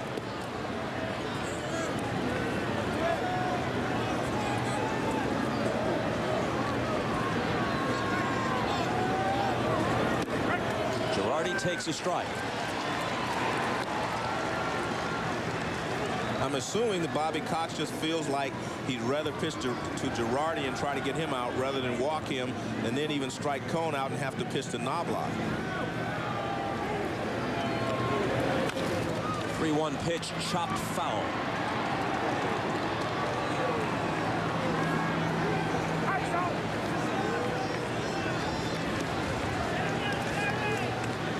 One pitch, a sinker, good sinker there from Mulholland.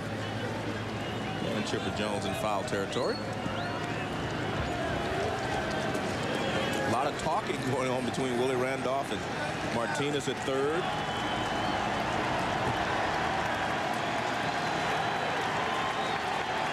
The 3-2 pitch. A broken bat, slow roller. Guillen's got it. The runners will hold, and Girardi is out.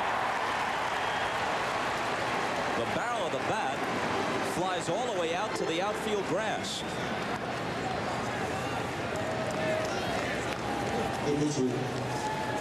This is what you call really getting sawed off. That was a pitch in on his hands.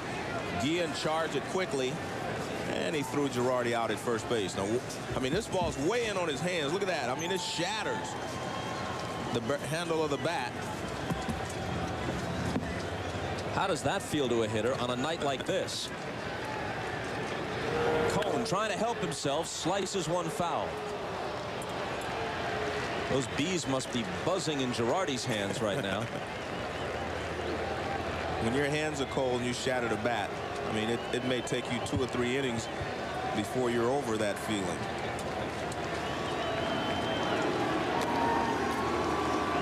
One and one.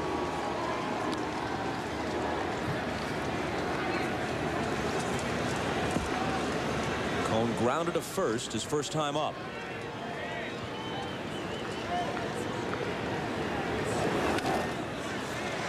Well, he's making contact. 1 and 2.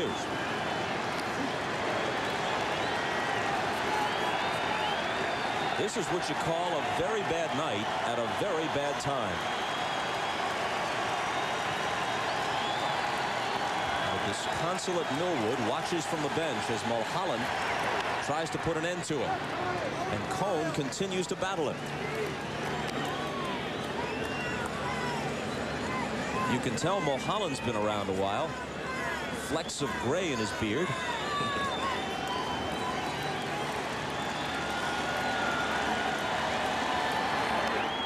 Check swing foul, still 1 and 2.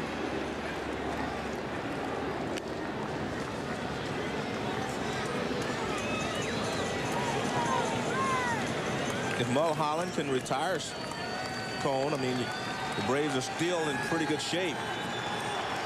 They'll have 7 innings in which to make up a 4-run deficit. But David Cone was saying before the World Series, I'm a pretty good hitter now.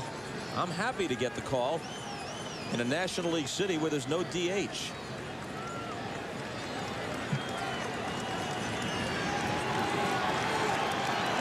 Another 1-2 pitch. He hits it on a line to Guillen, who drops it. Dropped the ball. And it's a 5-0 game. Martinez scores. Leday to third. It should have ended the inning. And instead, it just gets worse for the Braves. Well, Cone gets jammed, and this ball slices the shortstop. Looked like it hit off the tip of his glove. I don't see, he's got his glove out front. It hits right off the tip of his glove. He was never sure of it because you could see him put his bare hand in there. The shot of Bobby Cox says everything you need to know. Ow, says David Cone, as the pitch was in on his fist, but the far greater pain is felt in the Atlanta dugout. Here's Knobloch taking a strike. Ozzie Guillen won a Gold Glove as the White Sox shortstop back in 1990. He's not a bad fielder. Walt Weiss had started most of the games of the postseason prior to tonight. Out of play, 0-2. So Mulholland comes in, strikes out Brocious, and should have been out of the inning.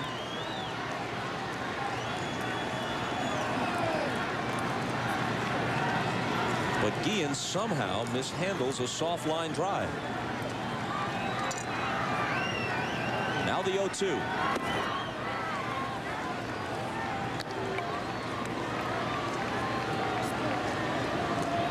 When the ball is above your waist, you usually backhand the ball.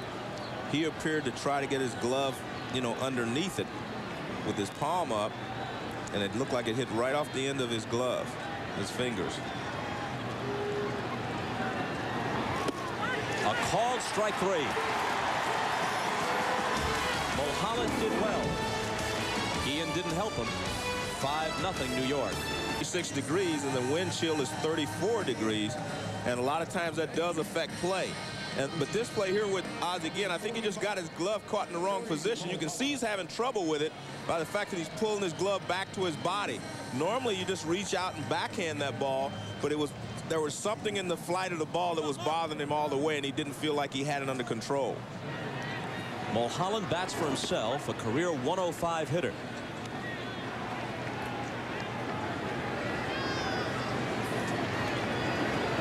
For Atlanta, the cold facts of the situation are much more troublesome than the cold temperatures. Trailing 5-0 against a team on a tremendous postseason roll. The Yankees were the favorites in the minds of objective observers coming into the series. They're on the verge of taking a 2-0 lead back to New York. Now, of course, the reverse was true in '96. And the Braves crushed the Yankees in the first 2 games at Yankee Stadium before the Yankees came here and somehow won 3 in a row.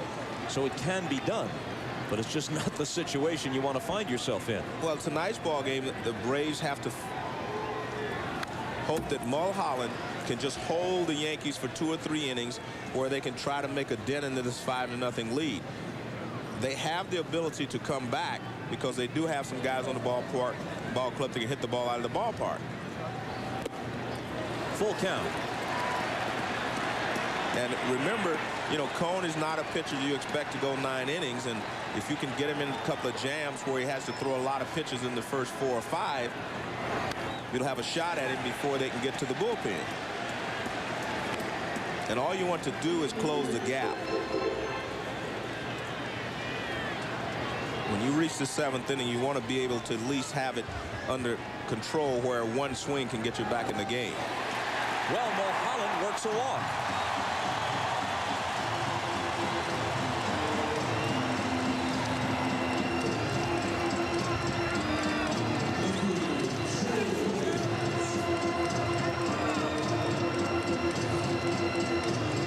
Joe Torre has fashioned his own protection against the nippy conditions with a towel underneath his windbreaker. But meanwhile, down at first base, Mulholland says, I don't need the jacket. I'm just fine like this. Everyone says left-handers are a little different.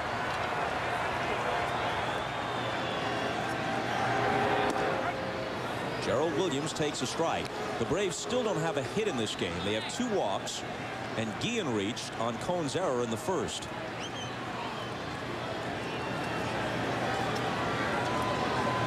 In fact, the Braves have 2 hits in the series so far.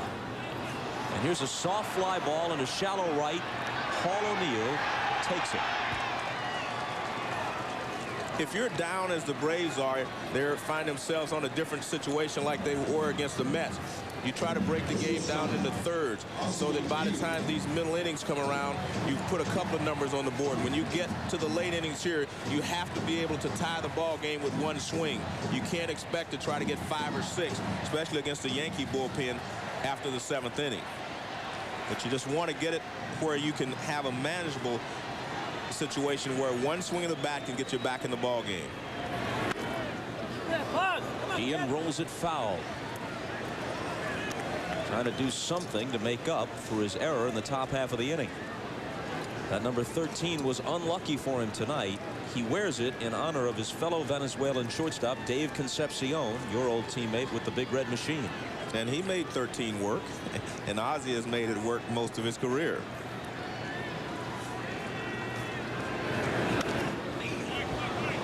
Quickly 0-2. And Bob, I must say it was an honor for me to have 2 of my teammates on the All-Century team, guys that I played with, and helped me to get, work my way into the Hall of Fame. 2 great players, Pete Rose and Johnny Bench. How did you feel about the reception accorded Rose? That floats outside, 1-2. Well, I thought it was great because Pete has been away from the game so long, and I think the fans who are true baseball fans miss him.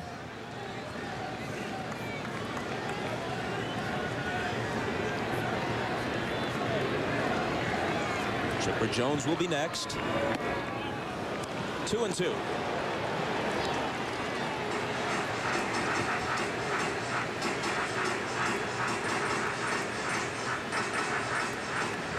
Chipper, whose fourth-inning homer off El Duque last night, represents all the offense the Braves have mustered so far in this World Series. Fouled off. Still 2-2.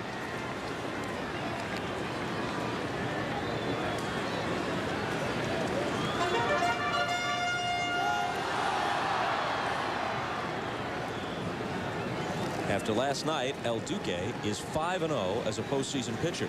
Maddox, the four-time Cy Young Award winner, with the defeat, goes to 500, 10-10 in the playoffs and World Series. Guillen punches it toward Jeter. Steps on the bag for one and completes the double play. A nightmare inning for Ozzie Guillen. Error in the top half. DP to end the bottom half. A forbidden love leads to an epic battle. Randy Quaid and Whoopi Goldberg lead an all-star cast. Leprechauns, NBC Sunday in 2 weeks.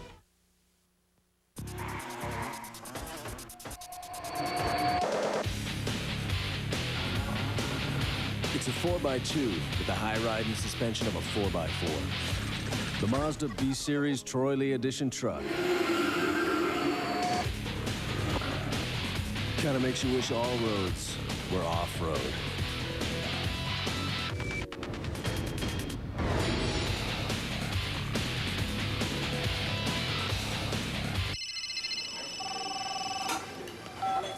Hello? Hey, hold on just a second, honey. You're breaking up. Hey, sweetie. I didn't say I want to break up. No, you can whisper. That's fine, sure. Bent out of shape with your wireless service? Get digital from GTE Wireless. Talk where you want at a very appetizing price. Just $49 for a Sony Zuma digital phone. GTE Wireless Digital. How's that? Any better? No? Okay.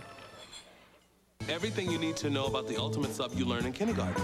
What I remember most about kindergarten is learning about the food groups, the pyramid chart. You remember that? The ultimate sub has all of those things in it. Bread from our own bakery. Good evening, everybody. We have ham, roast beef. Hi, I'm turkey.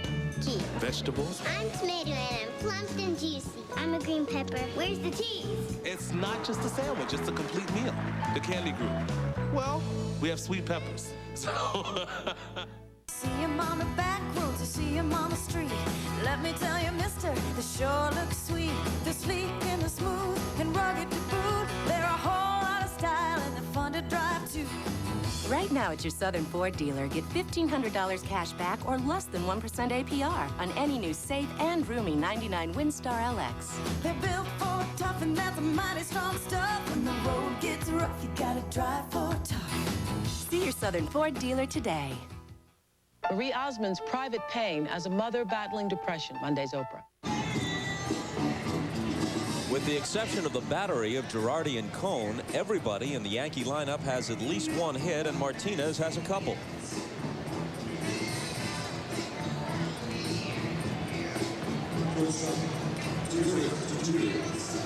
Mel Stottlemyre, Yankee pitching coach. He and David Cone obviously happy with the way things are going. Roger Clemens, the Game 4 starter, says that's right, just keep doing what you're doing. Whatever it is, seems to be working just fine. Bob, this game is really a lot of fun when you're winning.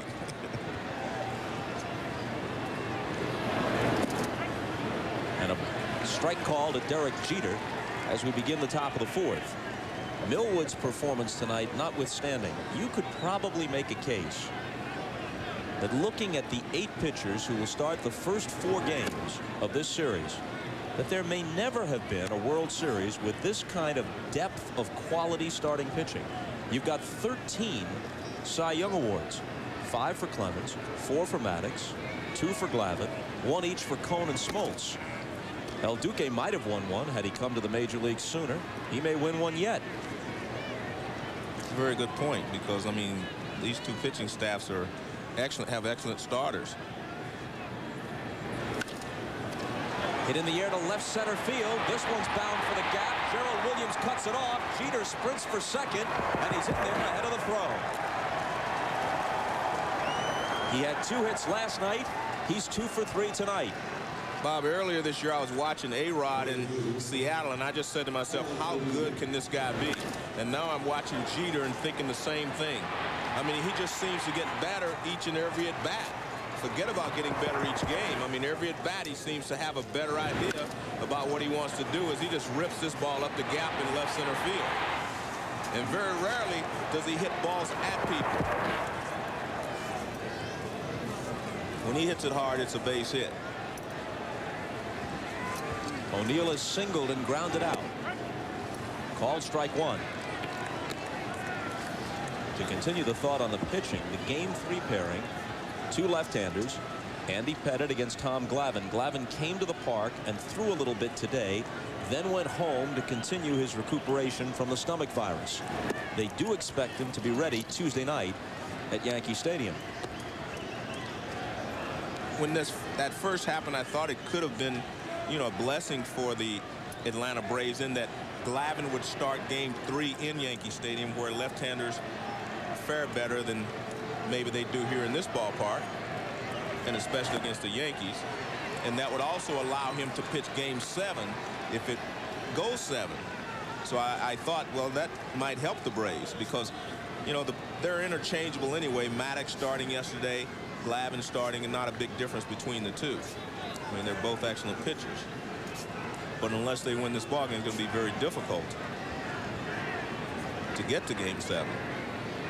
1-2 pitch. A drive to right center field. Andrew Jones glides over, has it lined up. Jeter tags, heads for third, and he's in there.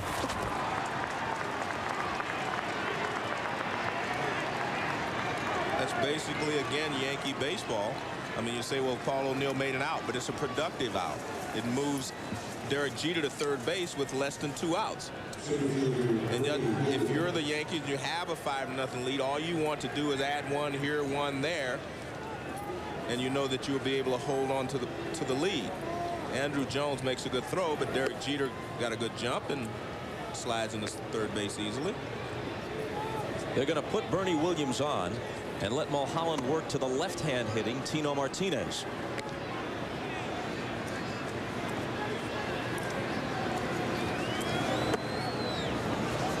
Here's more bad news for the Braves, with the exception of Game 3 of the ALCS, where Roger Clemens was knocked out early, and they lost 13-1 at Fenway Park against Pedro Martinez. With the exception of that one game, no Yankee starter has allowed more than 2 earned runs in any postseason game this year.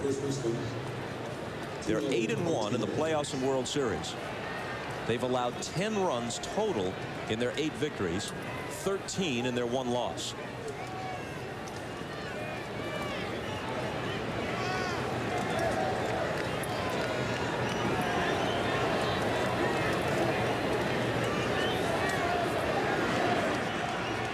Runners at the corners, 1 out. Infield looks for the double play, and ball 1 to Tino Martinez. And Tino's not really a ground ball hitter. He hits a lot of fly balls and line drives. He gets underneath the ball. Mulholland, maybe with a good sinker, can get him to hit one on the ground.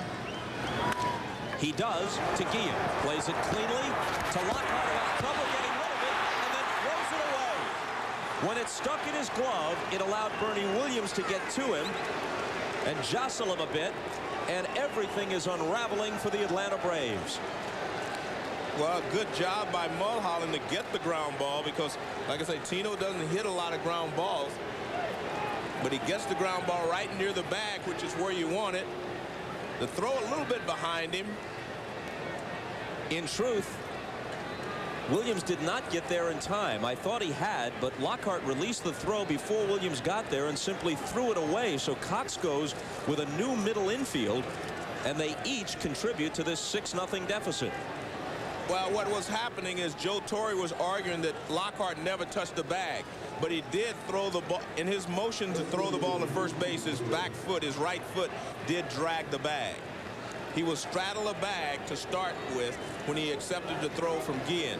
But as he threw the ball to first base, started his motion, his back foot, actually, he dragged it right across the bag.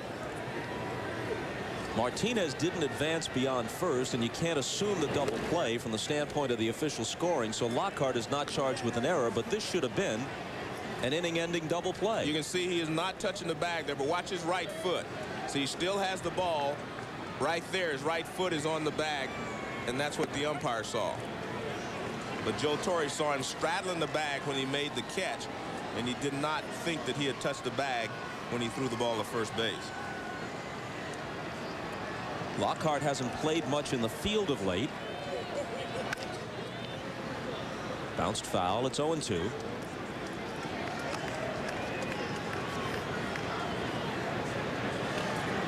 Last night, there's Brett Boone, the sure-handed regular second baseman. Last night, Bobby Cox took Ryan Klesko out for defense. Brought Brian Hunter in to start the 8th. It's the right move. Hunter's a very good glove man. He makes 2 errors in the inning. Bob, the last 2 runs the Yankees have scored have been on, brave errors. A drop pop up there from Ozzie Guillen, and now a botched double play. But you're right, they're not going to give him an error, but it's still an error in my mind. Leday strikes out, but more damage is done. 6-0 New York. World Series is brought to you by MasterCard. MasterCard, proud sponsor of Major League Baseball and fan of the great American pastime. By Merrill Lynch, there's a new way to work with Merrill Lynch, any way you want. And by Keystone Light, America's never bitter beer.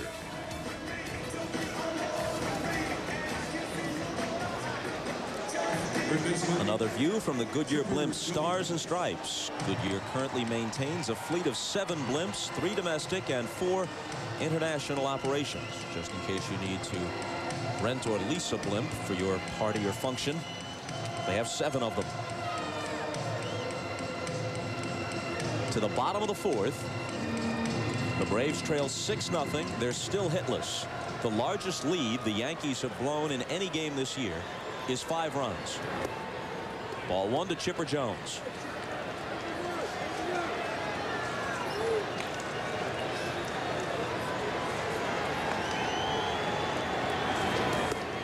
Way outside and high, 2-0.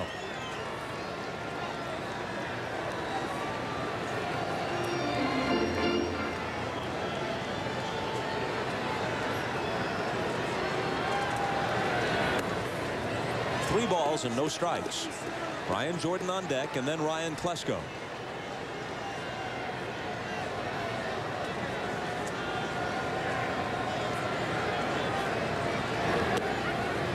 That one's in there. With a 6-run lead, David Cohn's main focus is just to try to keep the ball out of the middle of the plate, but throw strikes. That's the 3rd walk he's given up.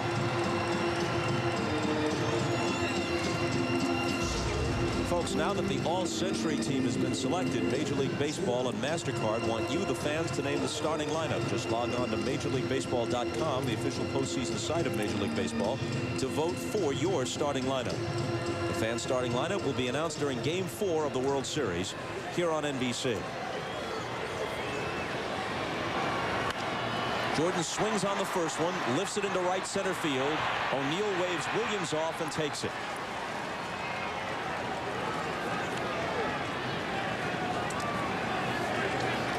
So Jordan, who had driven Leday to the wall and left his first time up, flies to O'Neill and right here in the 4th. That pitch was a little bit out of his zone. Watch, this pitch is up and in a little bit. He gets a little late on it. See, he's late on it. You can see him just trying to get the barrel of the bat through, and he doesn't get to it. Klesko grounded to first in the 2nd. He hit 21 home runs during the regular year. 1 in the playoffs at Shea Stadium against the Mets during the LCS. He had 3 home runs in the 1995 World Series for the Braves against the Indians. 0-2. One of the adjustments El Duque made against Klesko last night was that he kept firing the fastball in on him. He jammed him 3 times. Klesko had hit 2 home runs off of him earlier this year when they played at Yankee Stadium off of 2 breaking balls. So he went just the opposite, and everything was hard in on Klesko, and he was very successful last night.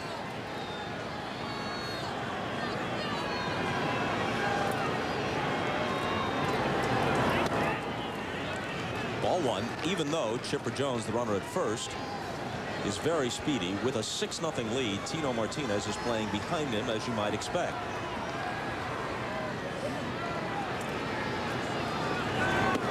Called strike 3. Klesko turns away. That's the breaking ball that you give up on if you're a left-handed hitter. Watch, it starts off the plate outside. This is what you call a backdoor breaking ball. See, it starts off the plate outside and comes back over the outside part of the plate. Watch where his glove is. He starts to reach out to get it, and then it breaks right back over the outside corner. Good job there by David Cone, who registers his first strikeout of the night.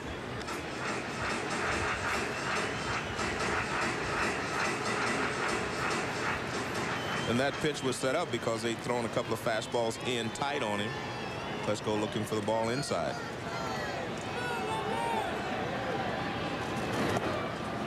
One and one to Lockhart, who popped to third in the second inning.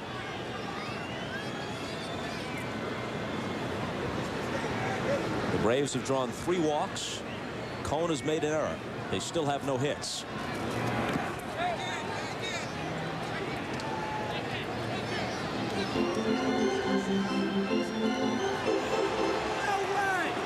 Well, it took him a while to decide, but they checked down at third, and Jerry Davis says, yeah, he went around. Well, we'll take a look again. Just watch the barrel of the bat. And that's what the third base umpire sees, is that the barrel of the bat goes a little bit too far. Take a look. Yes. The 1-2 up and in.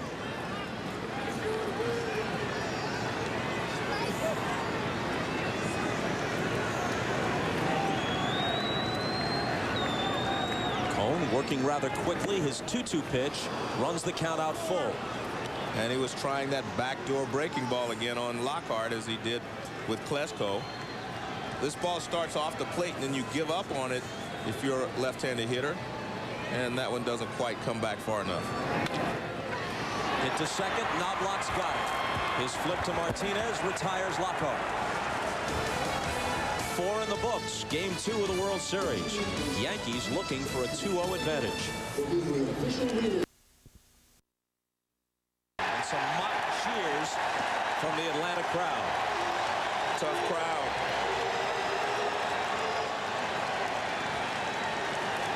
Well, David Cone said it worked the last time. I'll try it again. Oz again, usually very sure-handed, but see, backhands this one and makes the catch. This is the time before. See how he tries to catch it with his glove facing up. There's the double play they tried to complete, and Jeter came in to score. They have given the Yankees some help in this ball game. That they have. Here's Knobloch, who singled, walked, stolen a base, and struck out.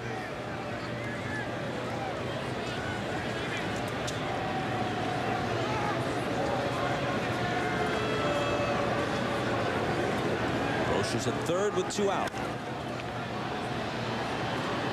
1-1 to the Yankee second baseman. As most of you know, the 5 on the sleeves of the Yankee uniforms is in memory of Joe DiMaggio, who passed away this spring.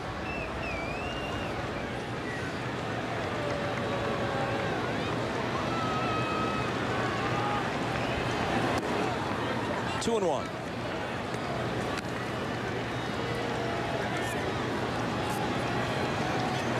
The black stripe beneath the number 5 is in memory of Catfish Hunter. The Yankees lost Joe D. and Catfish Hunter this year. Yogi Berra returned to Yankee Stadium during the same season. Another base hit for Knobloch. Another run for New York.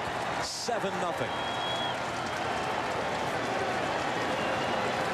For all of his defensive problems the last month and a half, Chuck Knobloch has really been swinging the bat well.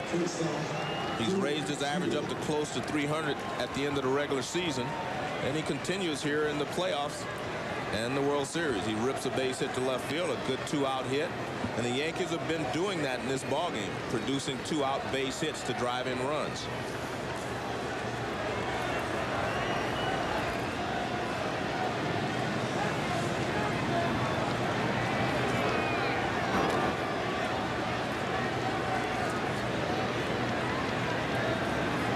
Mulholland to Jeter.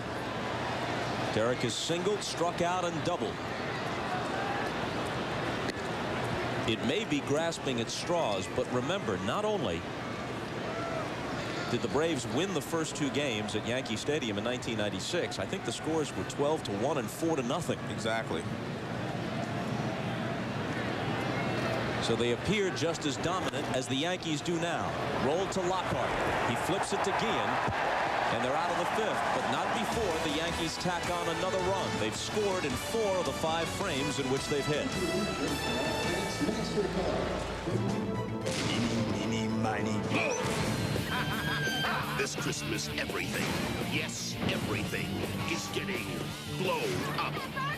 From Trimount Studios comes the $200 million event of the year. Blow up. Oh, my. This movie's gonna blow. A Michael Harper film, a Trimount Studios production.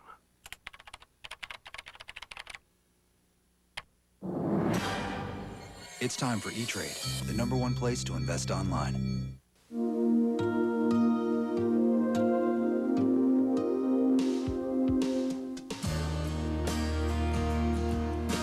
To build the new LeSabre, we didn't just look to research numbers or test scores. We also took a good look at your family.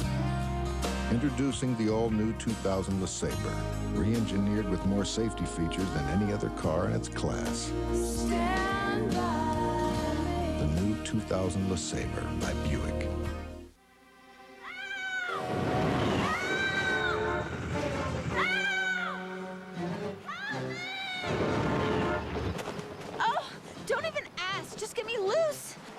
Whoa!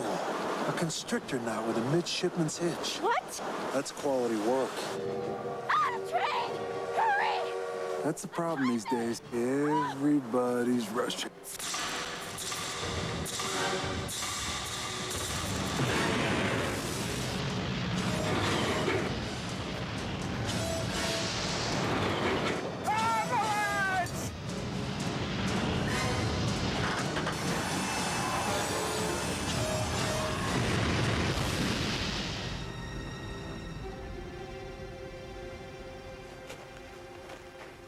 Wow, that's a constrictor knot with a midshipman's hitch. There's just no stopping a frost-brewed Coors Light. An all-new Dateline Monday. A troubled man who fought to get mental help commits an unthinkable crime against this woman. How could the system let this happen? An all-new Dateline Investigation Monday.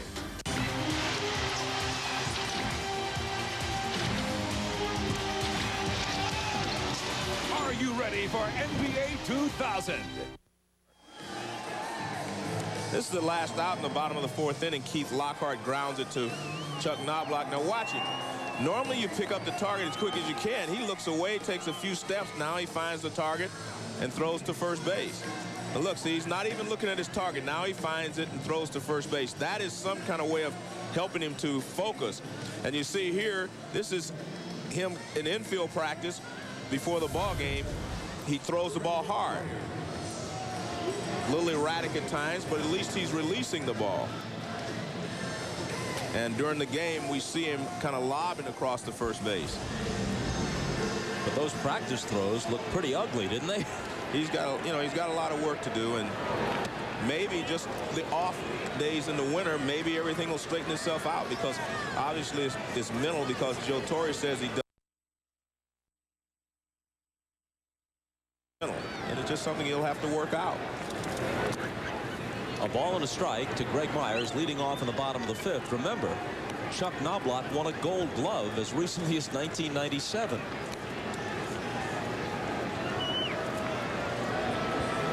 Myers, Andrew Jones, and then likely a pinch hitter here in the 5th. A liner, and there's their first base hit.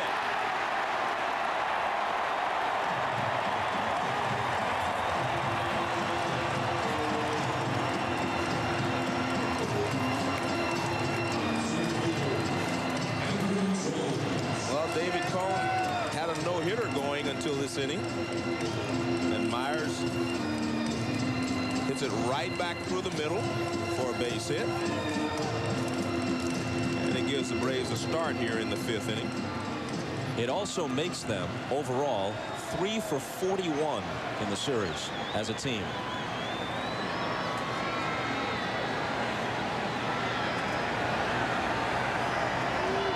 Andrew Jones steps in. Taking a ball, George Fabregas, their third catcher, is in the on-deck circle as a pinch hitter. So he'll bat for Mulholland.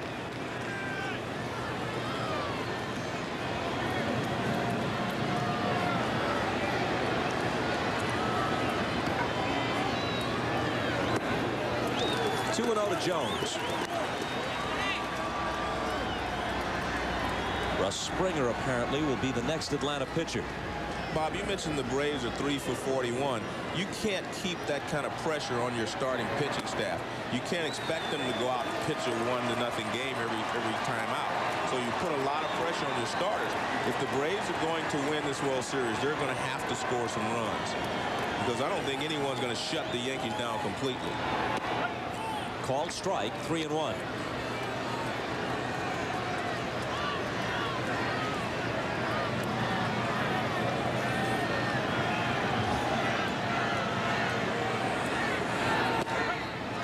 Full count. Cohn's control has not been razor sharp. He's walked 3.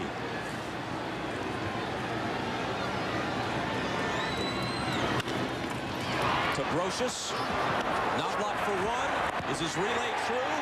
It is for the double play. And that's when he's at his best. He just gets the ball and releases it at second base. This is a tough turn. He makes a good play here at second base. Watch, he throws the ball right where he gets it from. Now Brocious starts it. He throws it. Watch, the throw's a little low. He reaches down, catches it down there, and fires from down there. I mean, that's a nice play there. Nice turn at second base by Knobloch. You'd rather have the ball about shoulder high, but he gets it low. But you see what he does. He turns it from down below, fires to first base for a double play. His problems are when he has time to think about the throw.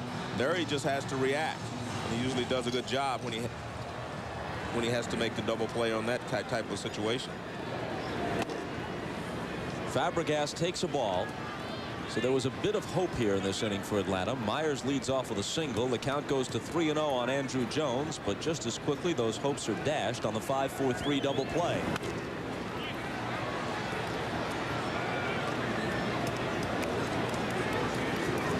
Fabregas spent most of the year with the Marlins. He had only 8 regular season at-bats as a Brave.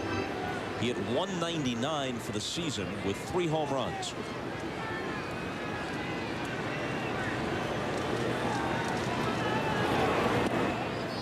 Two and 1.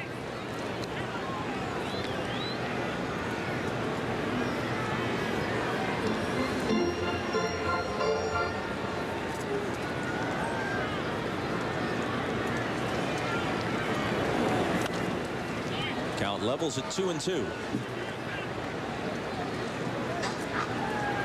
It doesn't figure to get any easier for Atlanta. Barring a huge comeback here, they go to New York down 0-2 and then have to face Andy Pettitte, who's thrown very well of late. Of course, they'll have Tom Glavine set to go, and he's no slouch himself.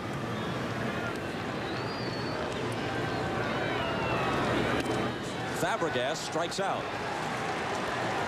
Second strikeout of the night for Cohn. Through 5, 7-0 New York. Do rich people deserve more space than the rest of us? Was technology meant to improve their lives alone? Do the stars shine with their eyes only? Introducing the special edition Century 2000. With so many unexpected amenities for an unexpected price, it's the first limited edition that isn't limited to the rich. The new Century 2000 by Buick, a luxury car for everyone. Yeah, let me get this straight. Yes. Are you actually saying I don't have to pay you a separate commission every time I trade a stock? Exactly. I'd pay an annual fee instead. Right. Is anyone getting this? If we don't pay you a commission every time we trade, what's your motivation? It's just like always, Ann, your best interest. Could you just explain it again? Maybe what it is the fee is based on the value of our portfolios. So when we succeed, they succeed. You'll have to be patient with us. This is all very new. Your attention, please. It is exactly 50 seconds to midnight. We're almost there.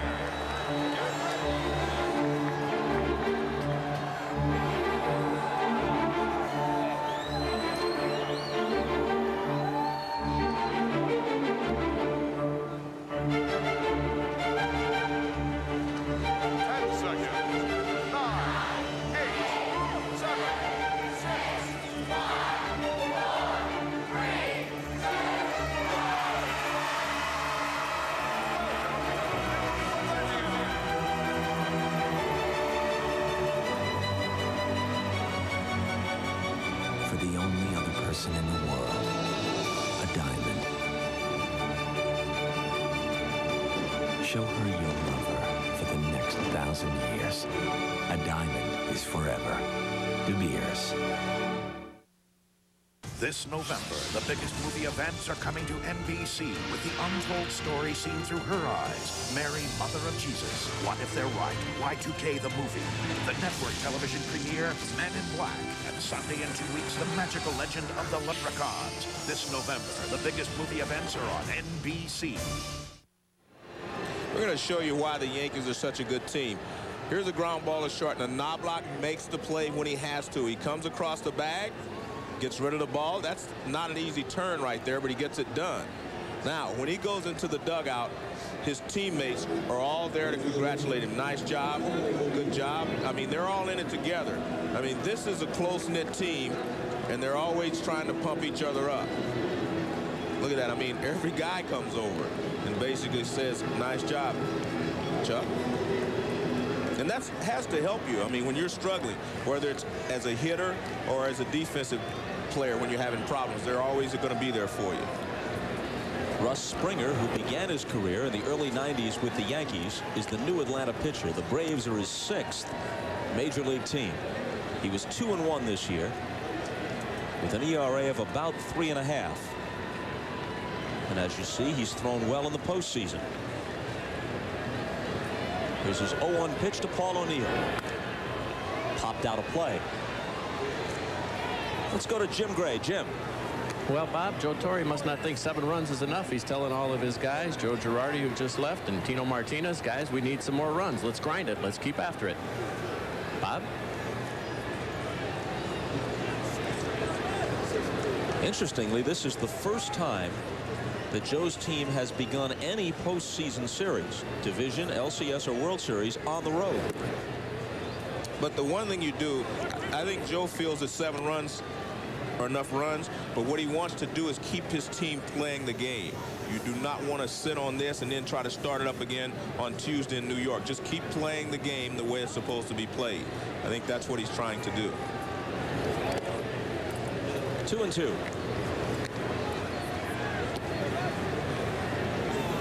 Although this is not a close game at 7-0, and so late inning defensive replacements are less of a question. Remember that Luis Sojo is still not with the club. The Yankees are playing with 24 men. Sojo is in Venezuela. His father passed away a few days ago. A fly ball to left. Gerald Williams lopes over. And that's the first out in the 6th. Torre had said that he would use Sojo as a late inning defensive replacement, but with Sojo gone, he wouldn't use the youngster Clay Bellinger or scramble his infield in any other way. It's Knobloch all the way until Sojo returns. And the way he is playing, at least he's, staying in the ball game. I'm not so sure that Joe will do it at all now. I mean, you've got a player here who's going to be with you for the next 3 or 4 years. You want to build his confidence back up. Bernie Williams finds the hole by the diving Lockhart. It's his 2nd hit of the night.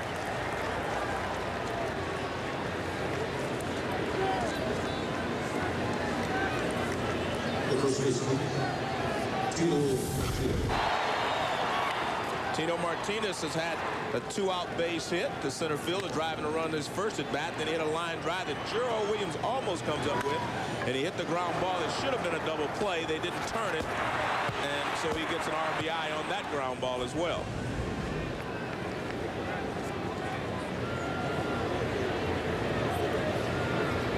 So he's 2 for 3 with a pair of runs driven home, and he takes ball 1.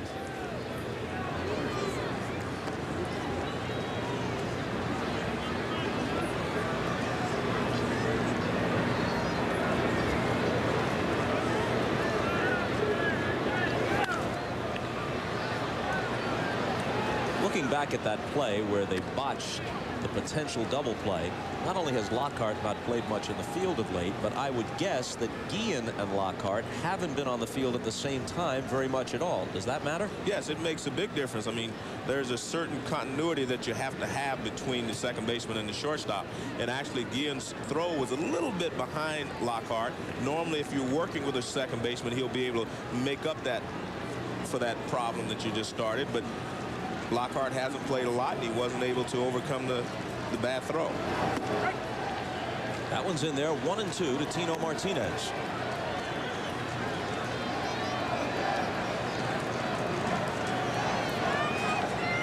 There's Brett Boone, who's, in my opinion, maybe the best at making the double play in the National League. He gets rid of the ball very quickly.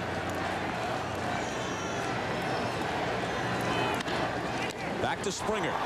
Looks at second, throws it low. Guillen digs it out, but they don't get the double play that seemed a certainty when the ball was first hit.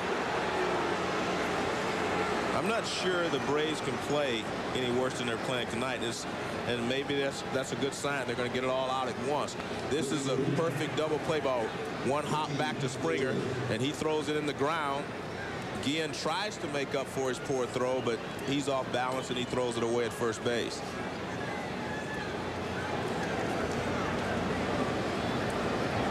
So that prolongs the inning and brings up Ricky Leday.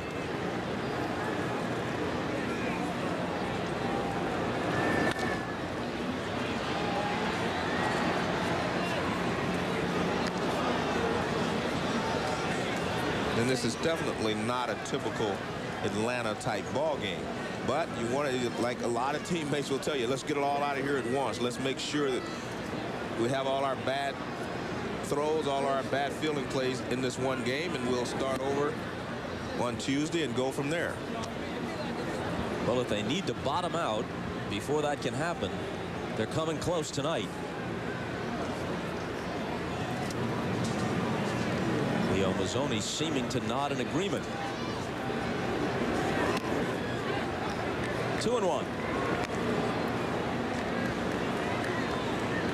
There's no animosity between these teams. There's none of the undercurrent of resentment that might have been part of earlier series around baseball.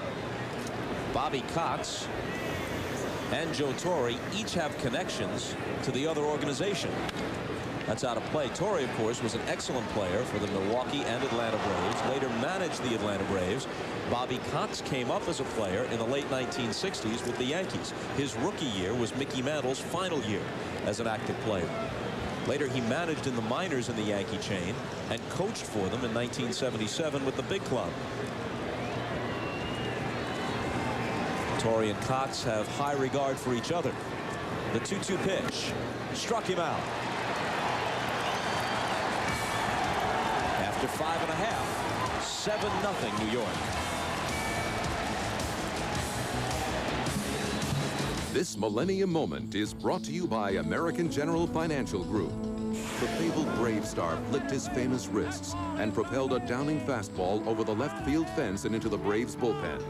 He admitted the impact of the historic blow did not hit him at first, saying that probably would come later. That's the way it was covered when Henry Aaron became the all-time home run king on April 8, 1974. American General Financial Group. Live the life you've imagined. What is the value of victory? What makes success? People every day live the lives they've imagined, with retirement services, life insurance, consumer loans, and whether they have big dreams or little dreams, the real victory is seeing their dreams come true. American General Financial Group. Live the life you've imagined. This is my daddy. He's a Gemini man. He fixes cars. He can fix anything. People like my dad. He says it's because they trust him. Gemini Automotive Care, only where you see this sign. Oh.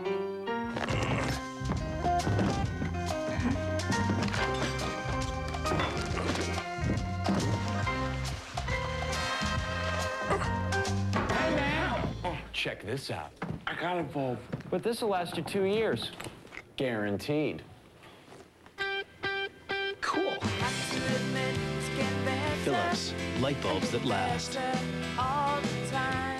Man, that sandwich was good. Is there another one? We're saving it for Dave. You can't resist Wendy's bacon mushroom melt with all that bacon and cheddar. Hey, Dave, why don't you stay out a few more laps? Okay. Where's that sandwich? Here, I hope no one ate my lunch. When you gotta have one, you gotta have one.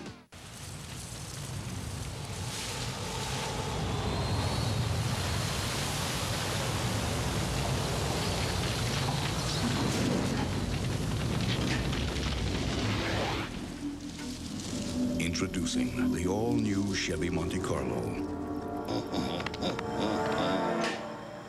Green? The side you show the world is up to you.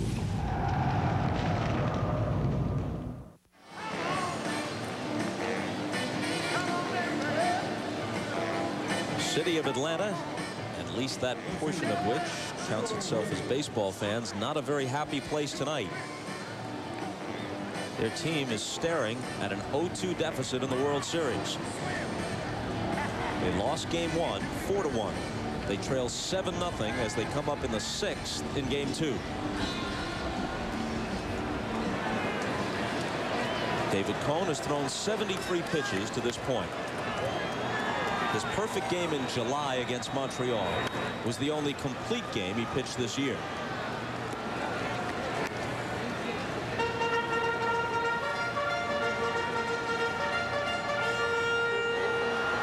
He's working on very long rest, 9 days since his last start. 0-2 to Gerald Williams.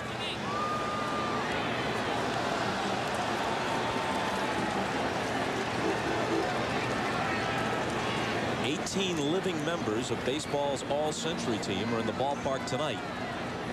Some of them may be shaking their heads over some of what they've seen in this game. Not from the Yankees, but from the Braves. Normally a fundamentally sound club that does the little things to help you win games, just as the Yankees do. But tonight has not been a typical Atlanta display. And down goes Gerald Williams, chasing one out of the strike zone. Tomorrow's an off day. Game 3 Tuesday night from the Bronx, 8 o'clock Eastern time. Andy Pettitte will pitch for New York, and Tom Glavine is slated to go for Atlanta.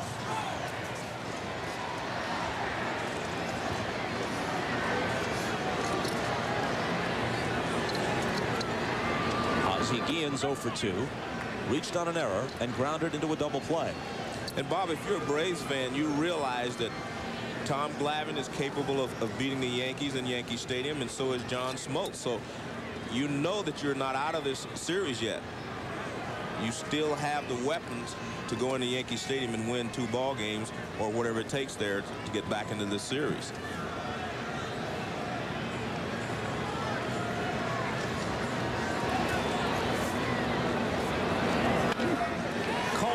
I meant to say Guillen laces one off Cone to Knobloch, who makes the catch.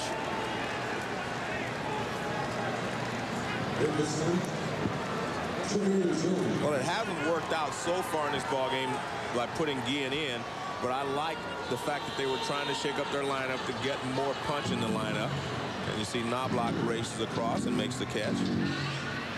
Here's Knobloch. He got a good jump on the ball, made it look easy. Chipper Jones bats with the bases empty and 2 out.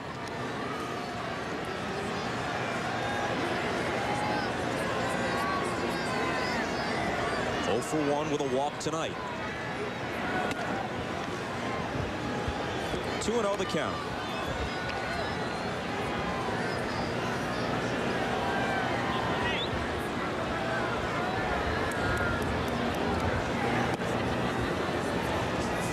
With Brian Jordan due next.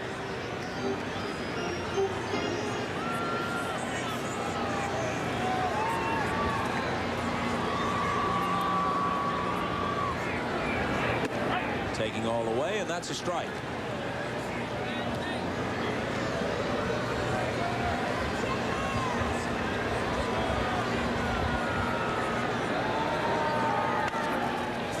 Pitch, a sky-high pop. Brocious behind third to take it. The Yankee starter last night, Orlando Hernandez, allowed 1 hit through 7 innings of work. Cone has doled out 1 hit through 6. Get excited for a special Monday Friends. It's like it's coming right at me. Friends, plus and only Veronica, NBC Monday. Looking for a wireless phone is enough to make your head spin. Analog, PCS, calling areas, night minutes, weekend minutes. Then I went to Circuit City. They helped me find a great phone and the perfect rate plan. Right now, you'll get a $40 Circuit City gift card free with any wireless phone purchase. And you'll get a free 900 megahertz cordless phone when you buy select Nokia phones, a $30 value. Let Circuit City clear the air on wireless phones today. It's never happened before, and you never saw it coming. It's your transmission, so who do you call to make sure it's fixed right? AMCO. They have over 700 locations across the country offering lifetime warranties and repairs. That means wherever you go, the help you need is just a phone call away. It is a good number to have. Call 1-800-GO-AMCO, AA-MCO. Hurry, there's still time to enjoy the great outdoors. Driving a brand new Nissan, like the 2000 Frontier Crew Cab with 4 real doors. The 2000 Frontier Desert Runner 4x2, a rugged V6 with 4x4 ground clearance. The 2000 Xterra, the sport utility everyone's talking about. And the redesigned 99.5 Nissan Pathfinder. Now get $1,500 cash back or 0.9% APR financing. Drive one home today from your nearest Nissan retailer. It's crystal clear reception on over 200 channels, CD quality sound, and a new easy-to-use picture-in-picture on-screen guide with on-channel banners that tell you what you're watching now and 7 days of program listings that help you plan your future. Plus high-speed internet access with Roadrunner. And there's no expensive equipment to buy. From the leader in entertainment comes the latest in entertainment technology. Digital. Time Warner Digital Multimedia. Welcome to what's next. Marie Osmond's Private Pain as a mother battling depression. Monday's Oprah. Well, through 6 innings, the Yankees have 7 runs on 12 hits. Joe, the best pitch thrown by a Brave tonight might have been the one thrown by Hank Aaron, who threw out the ceremonial first pitch. Well, everything has gone downhill for the Braves since then. But again, they may be able to get this out of their system tonight. Play the worst game that you can possibly play, and then you can only go up. But I still think that the Braves have enough confidence in their ability that they're still going to make this a good series.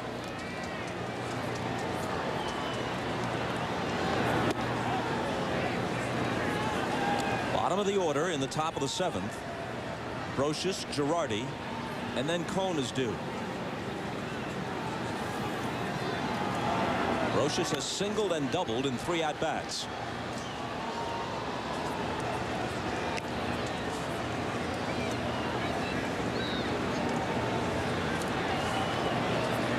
Millwood was the starter. He wasn't around long. It was his shortest outing of the season, 2 innings plus.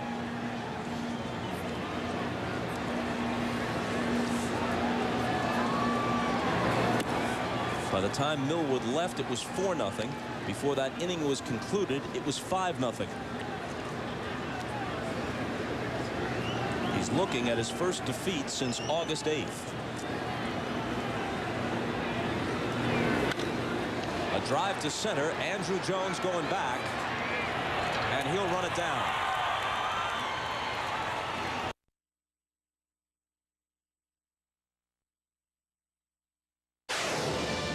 NBC November 7th.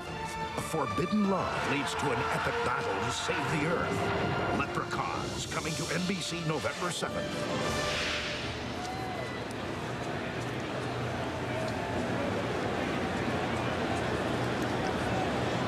So that would be Leprechauns on November 7th. Set your VCR, Joe. I'll probably be at home watching. Baseball season's over. You deserve a rest. Girardi. He's 0 for 2 with a sacrifice bunt tonight.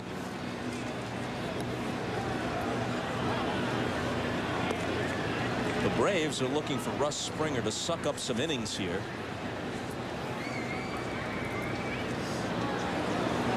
Trailing 7-0. Pitcher spot not due to hit for Atlanta unless they put a lot of men on base in their half of the inning.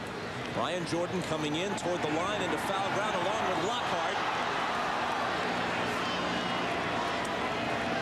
And neither one can come up with it. Tough play there right in the no man's land. They both gave it a great effort. Jordan came a long way from right field to try to get it, and Lockhart tried to get the angle on it. You watch, they both get there about the same time, and the ball bounces between them. So that was one time the Spider didn't catch the fly.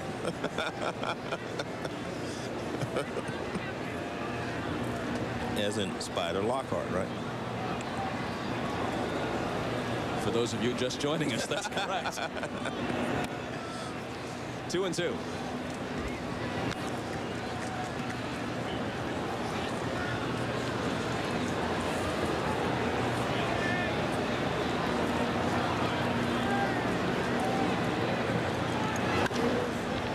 Another chance for Andrew Jones, who always makes it look so easy. That's the second out.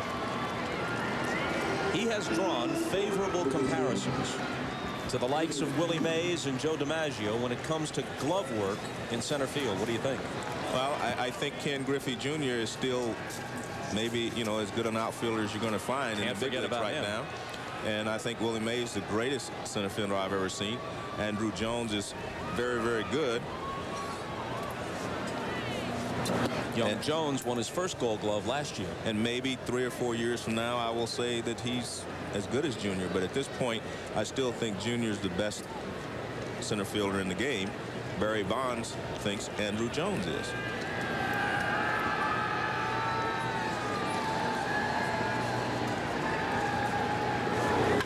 Cone lines one to center, and Jones almost misplayed it, but he records all 3 putouts in the inning. In addition to his pitching, Cone has looked respectable at the plate.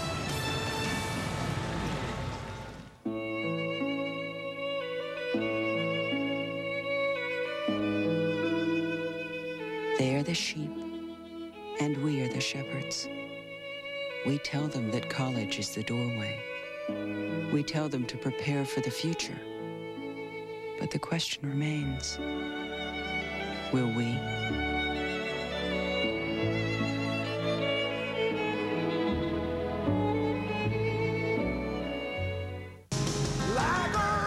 Chevy trucks are the most dependable, longest-lasting trucks on the road. And now, during Chevy Truck Month, you can lease the truck, the 2000 Chevy Silverado. With a more powerful V8 than any 4x4 pickup from Ford or Dodge. During Chevy Truck Month, you'll find the biggest selection of the year on the most dependable, longest-lasting trucks on the road. Chevy trucks.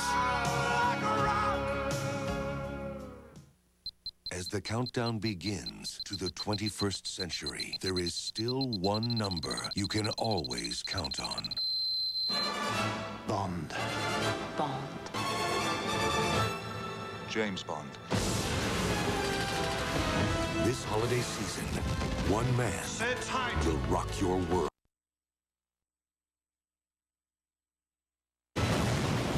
The World Is Not Enough, rated PG-13, starts November 19th. You ever shop at a buy in bulk store? Great concept, but come on, folks. Nobody needs 5 gallons of mayonnaise. Having this much mayo is more overkill than using a cruise missile to light a cigarette. You want to get a lot of something you can actually use for a low price? How's about a 20-minute call for only 99 cents, huh? That's right. With 10-10-220, it's only 99 cents for all calls up to 20 minutes, and just 9 cents a minute after that. All day, every day, and no monthly fees. It's simple. Just dial 10-10-220. How long has this been out? NBC's coverage of the 1999 World Series is brought to you by John Hancock, official sponsor of Major League Baseball, by Chevrolet Trucks, the most dependable, longest-lasting trucks on the road, and by Daytech Online. The rules of online trading are changing.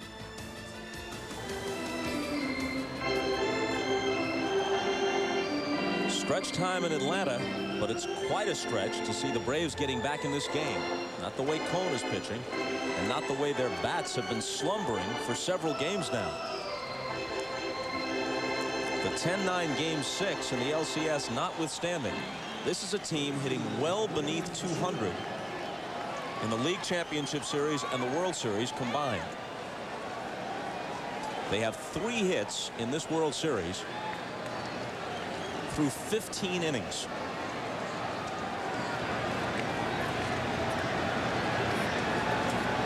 Brian Jordan has flied out twice tonight. Bob, Bob, when we talked at the beginning of this series, we said the Braves bats were going to have to put some runs on the board.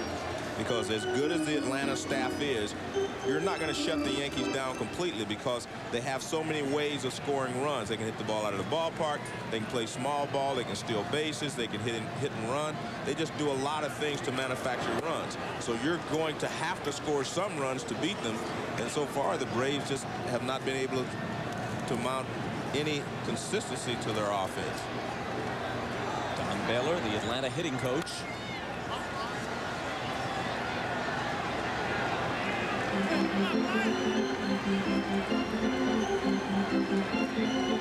Texas had one of the most potent offenses in baseball. They couldn't figure the Yankees out in 3 games. The Red Sox, by and large, didn't score much except for the one game against Clemens when they shelled him at Fenway. And that was probably the game where they needed at least with Pedro Martinez pitching. So the Braves have company. Clemens will pitch game 4 at Yankee Stadium against John Smoltz.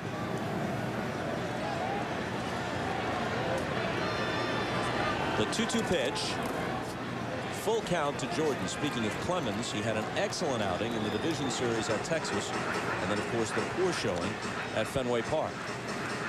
And Bob, I think the country's starting to realize that maybe this New York Yankees starting staff is a lot better than people give it credit for being. Jordan walks to start the 7th.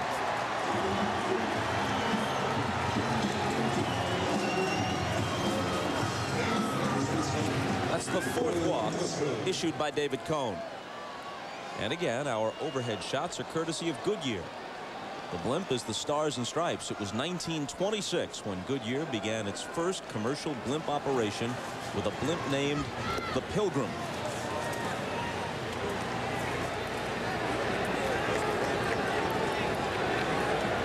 Watch the New York Yankees pitching staff. It doesn't look like collectively that they do anything special, except they seem to be able to stay off the big part of the bat. You know, whether that was against Texas, mostly against Boston, and especially here against the Braves. It seems that they're either jamming them or they're out in front, but they're not getting the ball on the big part of the bat. And that's what pitching is all about, keeping hitters off balance. Cone's 1-1 to Klesko, and he's ahead of him 1-2. But even that pitch there, Bob, you can see it started on the inside part of the plate, and by the time it got to him, it's off the plate. Now, how do you get to this pitch? See what I mean? That ball's off the plate.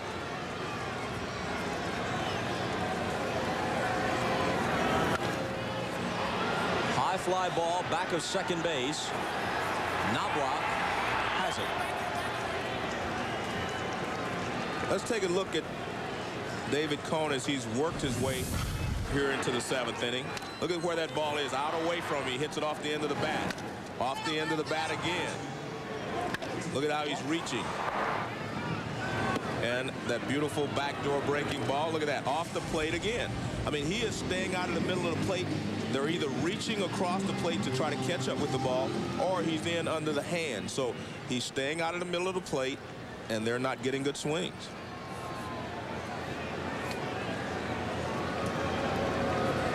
Keith Lockhart's 0 for 2.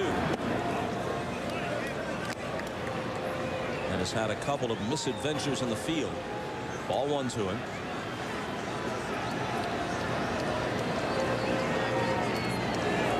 Lockhart's a good, solid bench player. Excellent pinch hitter. Can play second base for you as well. He, like the rest of the Braves, hasn't had much success tonight. 3-0.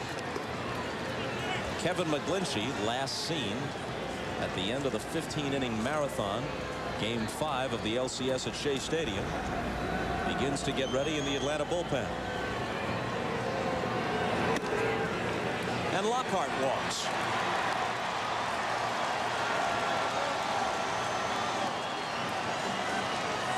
Still nobody throwing in the Yankee bullpen.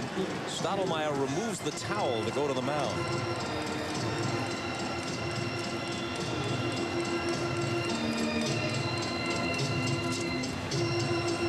Well, I think what you'll see is David Cone will let him know whether he thinks he's tiring. when you're a veteran pitcher, you have a good rapport with your pitching coach, and you'll let him know that you're starting to tire a little bit, or I feel good, I'm just missing my spots, and you'll let him know whether he needs to get somebody up in the bullpen. And I guess they do. Ramiro Mendoza goes down to get loose in the bullpen.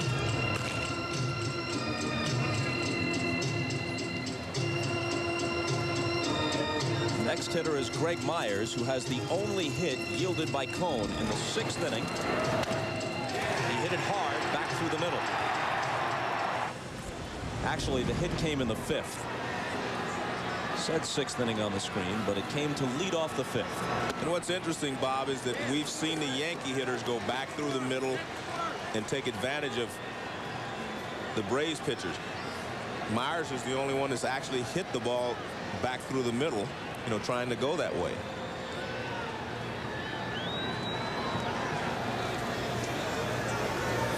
As well as Cone is pitching tonight, it's worth mentioning there's at least a chance that this is his last game as a Yankee.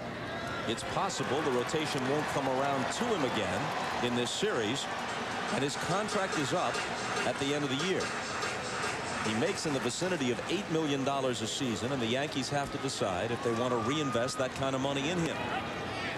What with the money it will take to sign a Derek Jeter, Mariano Rivera, the other players on their roster. Even the Yankees don't have an unlimited budget. You sure? He's got a very high payroll. I don't think it's unlimited. Huh? Did you hear the story about Sarah Ferguson, the Duchess of York? She met George Steinbrenner at some function in New York this year, and she said to him, "I don't know who you are, but you're obviously a very successful man. Good luck in whatever it is you do." Myers lifts it to center. Bernie Williams goes back to take it. Brian Jordan tags, advances to third. Lockhart remains at first with 2 outs. Well, Bob, I think there are a lot of decisions to be made. I think David Cone has to make a decision on how important it is for him to remain a Yankee. And maybe he's willing to take a pay cut to remain in New York. And, you know, as long as they're going to accommodate him as far as the rotation is concerned. So I think that's a situation where I think both parties have to look at it and try to work it out. Because I think David Cone wants to remain in New York. Yeah, everything's relative. You're making $8 million a year. You take a pay cut. They still don't have to throw any benefits for you. Ball 1 to Andrew Jones. And then the team can say, well, we do not have an unlimited budget. We do make some cuts here and there. But as you said, Derek Jeter is in line for a large pay raise. That's a strike, 1-1.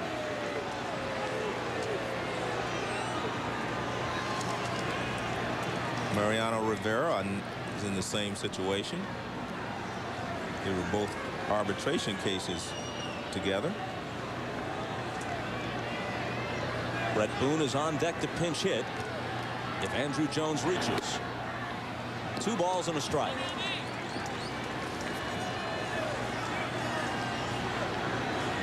Cone has walked 5. He himself has made an error, but the Braves still have only 1 hit. 3-1 the count. And Andrew Jones has a chance here to get the Braves right back in the ball game.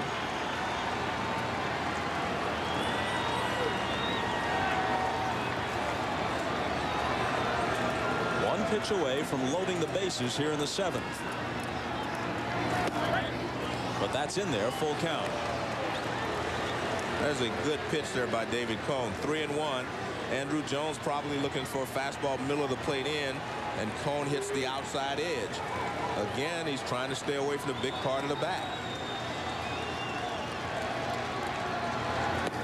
And a called strike 3. Cone pitches 1-hit ball through 7, as El Duque did last night.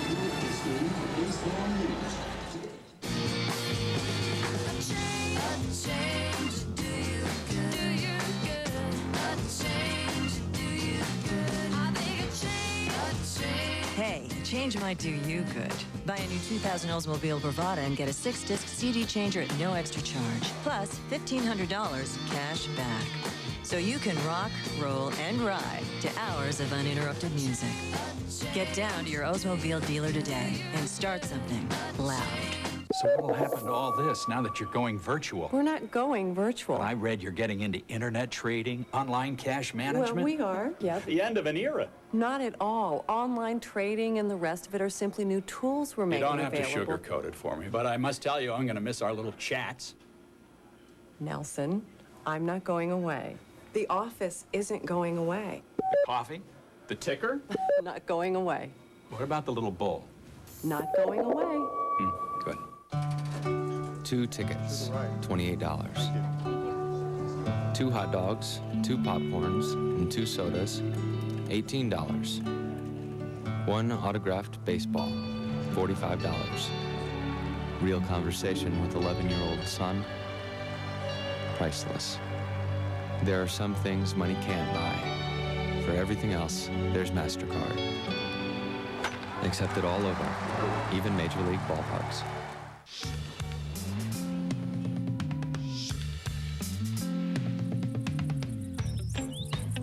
Faster, more reliable, higher quality, more profitable. Nortel Networks is building the new high-performance internet, and it can be whatever you want it to be. So tell us, what do you want the internet to be? Come together right now over me.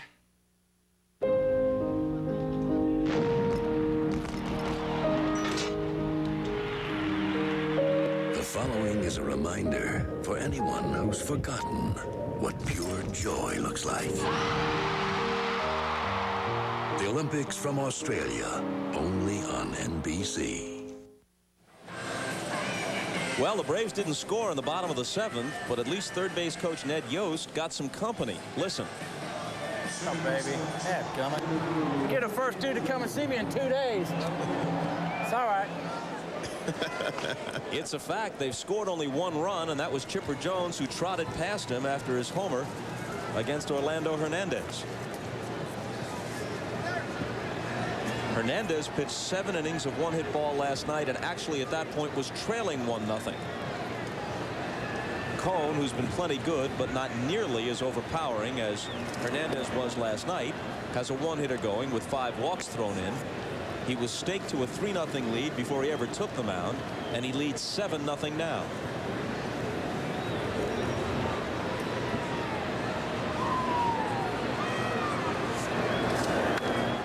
Chuck Knobloch pops one to the right side.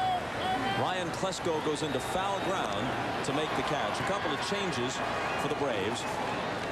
They've got a new center fielder in a double switch. Otis Nixon is in. Andrew Jones made the last out in the bottom of the 7th. So Jones is out of the game.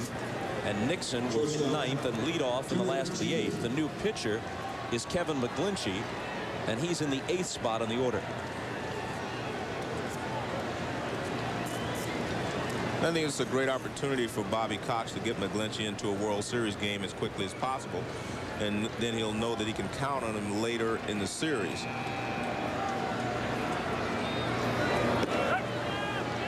Even though McGlinchey took the loss in Game 5 on Robin Ventura's grand slam single, his pitching coach Leo Mazzoni says of him, he is absolutely not scared. He wants the ball. He wanted it that night, and he wants it the next time. Roll to the right side. Klesko comes up with it and beats Jeter to the bag.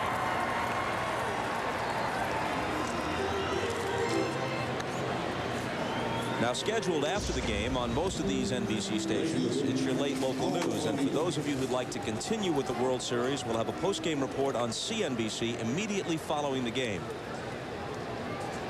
Hannah Storm, Barry Larkin, Craig Sager, Jim Gray, Joe Morgan and I will all be part of that program. Highlights and a look back at Game 2, a look ahead to Game 3. That's on CNBC immediately following the game.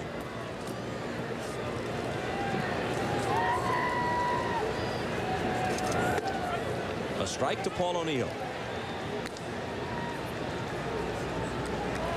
John Smoltz, the Game 4 starter, he's just getting some work in. They have used him in relief in this postseason, but not tonight, not in this situation.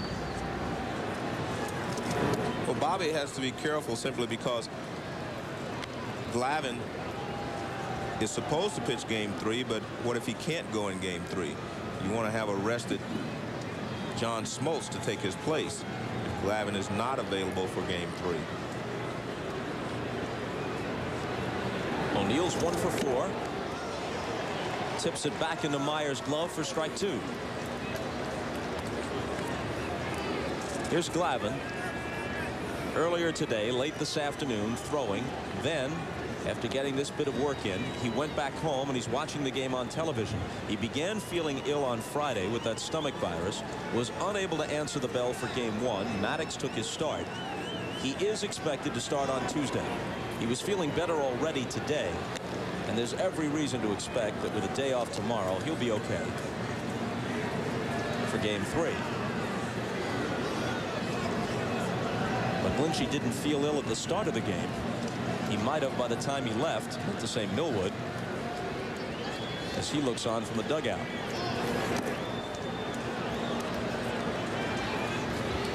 Full count to O'Neill. With 2 out and nobody on in the top of the 8th, and the Yankees leading it 7-0.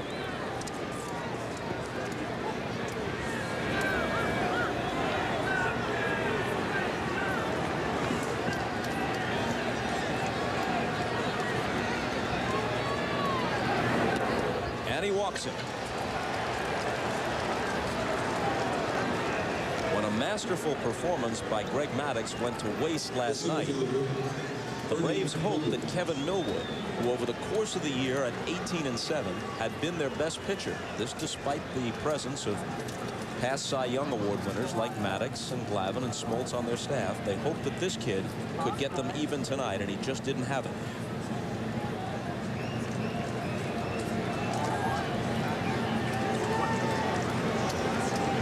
Bernie Williams is 2 for 3 with an intentional walk. Called strike 1. What does it say to you that Millwood, after being knocked out in the 3rd, has stayed in the dugout with his teammates? He hasn't gone back to the clubhouse and showered and dressed. Well, I think he's watching the Yankee hitters. He thinks he's going to get another opportunity to pitch, so he wants to watch and see if McGlinchey or even Mulholland, anyone was able to find a weakness in some of these hitters. I mean, you can watch and see from the bench. You can see when a guy's a little late on a fastball in, or whether he's early on a breaking ball in. You can see those things very well from the bench. And the 0-2 pitch. Way high and outside.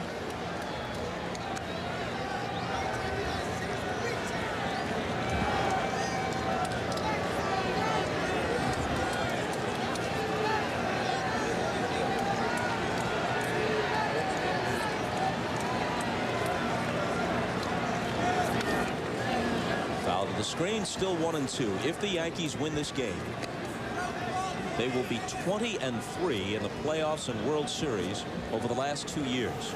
That's against the best competition baseball can throw at them.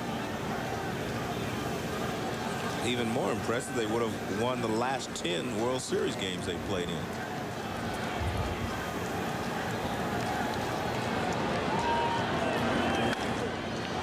Now to play again. On the other hand, the Braves are looking at a 6-game World Series losing streak. And it's hard to imagine that you could have a 6-game losing streak when you have Maddux, Glavine, and Smoltz as your top 3 pitchers.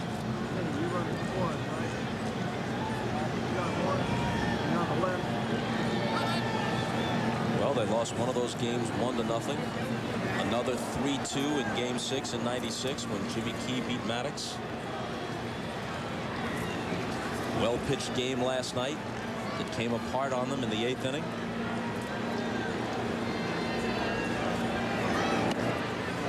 Off the outside edge, 2-2.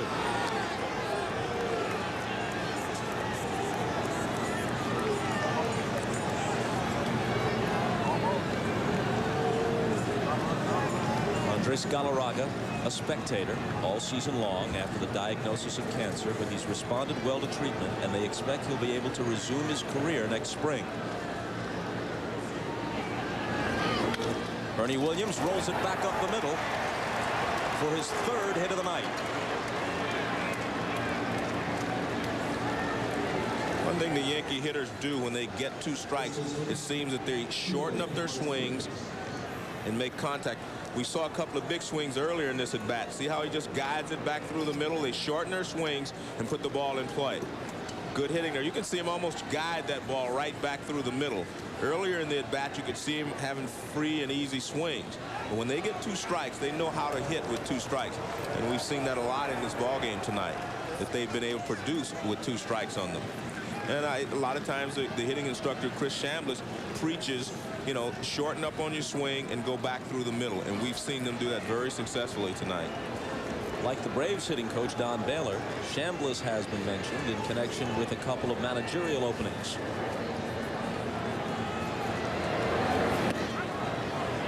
A strike to Martinez.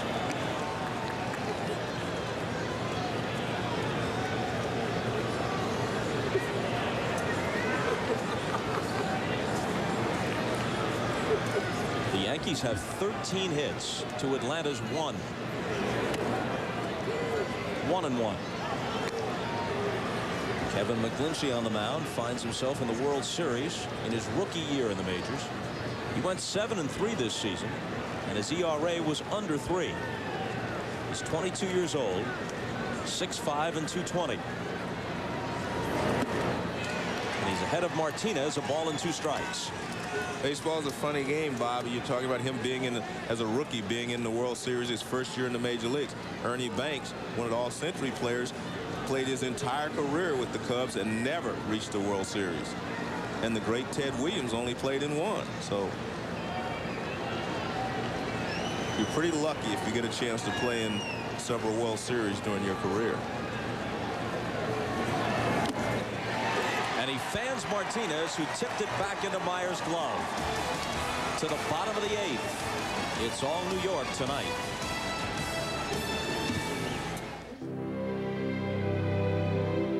Is it about now or later? Does it make you nervous or confident? At American General Financial Group, our life insurance companies sell more policies than anybody. Solutions to build a better future for your children, to carry on your business. It's about trust, about living the life you've imagined. American General Financial Group. Live the life you've imagined. Lexmark is changing the face of printing with a passion. The new Lexmark Z-Series printers. They have the highest inkjet resolution on the planet to make your ideas jump right off the page. Lexmark. Passion for printing ideas. 5 things to consider about the Chevy Impala. It's new. It starts under $20,000. It's designed, engineered, and built to be carefree.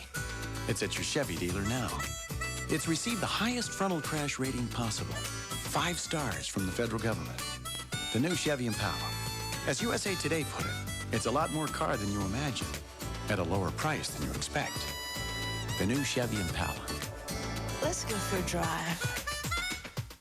Between every milestone are moments we share together. Now at McDonald's, we're saluting the Walt Disney World Millennium Celebration. Start with 2 Morning Fresh Sausage McMuffins with egg for $2, or 2 Big Macs for $2. Where can you start celebrating the millennium? Honey?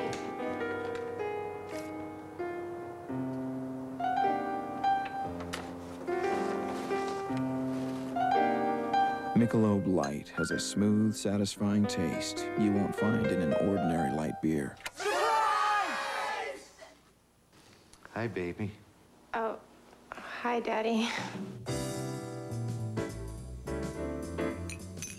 Beer or Michelob Light? A faraway land brought them together. I'm happy right here. And led them to a magical secret where a forbidden love Armies are gonna fight each other. sparked an epic war that could destroy their world. I warned you to pay the ultimate price. And ours. Leprechauns, NBC Sunday in 2 weeks.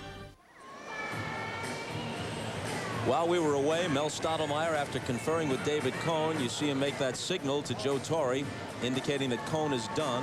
And in fact, he heads for the clubhouse. 7 innings, 1 hit, 5 walks, 4 strikeouts for Cohn. He threw 109 pitches while he was in there. And now it's Ramiro Mendoza. And he has really been pitching well once he got on track. And everyone on the Yankees says as long as he stays on top of the ball, he has an excellent sinker. When he drops down a little bit, the ball seems to straighten out. He'd be in the starting rotation of almost any other team. Maybe not the Braves, and obviously not the Yankees, but most other clubs in the big leagues. He was the winner of Game 3 at San Diego in last year's World Series. For the regular season, he went 9-9 for New York.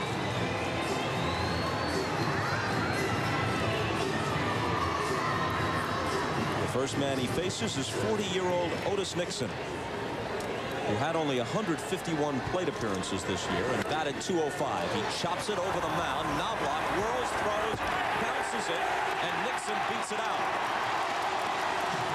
Well, what's up with that, Joe? Well, he made a play like that against Boston where he jumped up in the air and made a perfect throw to first base.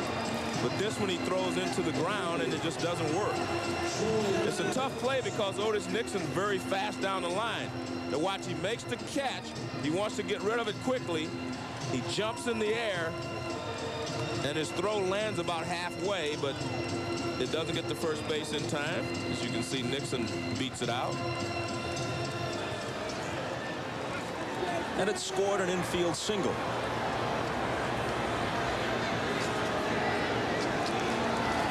Nixon is still plenty fast.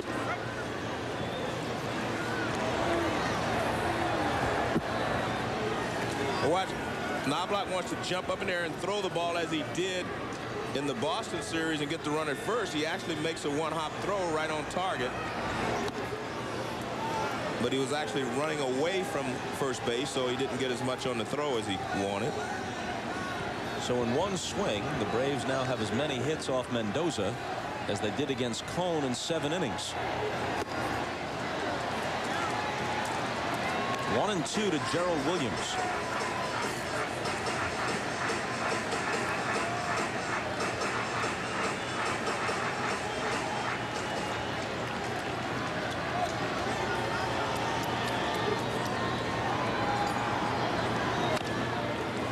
Tap foul at the plate. And you'll see a lot of ground balls and top balls when Mendoza is throwing at his best because he has such a heavy sinker. You hit the top of the ball, as we saw Nixon do, and you see Gerald Williams on top of a couple of pitches. Gerald Williams got the big double off Kenny Rogers that started the 11th inning rally that won the pennant for them. And Williams scored the pennant-winning run. But apart from that, he hasn't been on base much lately at the top of the order. A bouncer to second. Knobloch shovels to Jeter, and Williams hits into a 4-6-3 double play. One reason, certainly not the sole reason, but one reason why the Braves are struggling to score is that their leadoff man is 2 for his last 20.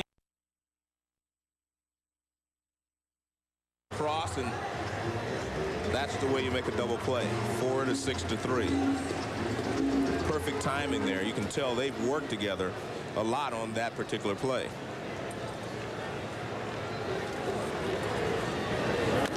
Ozzie Guillen taps it back to Mendoza. Just like that, the Braves are finished in the 8th.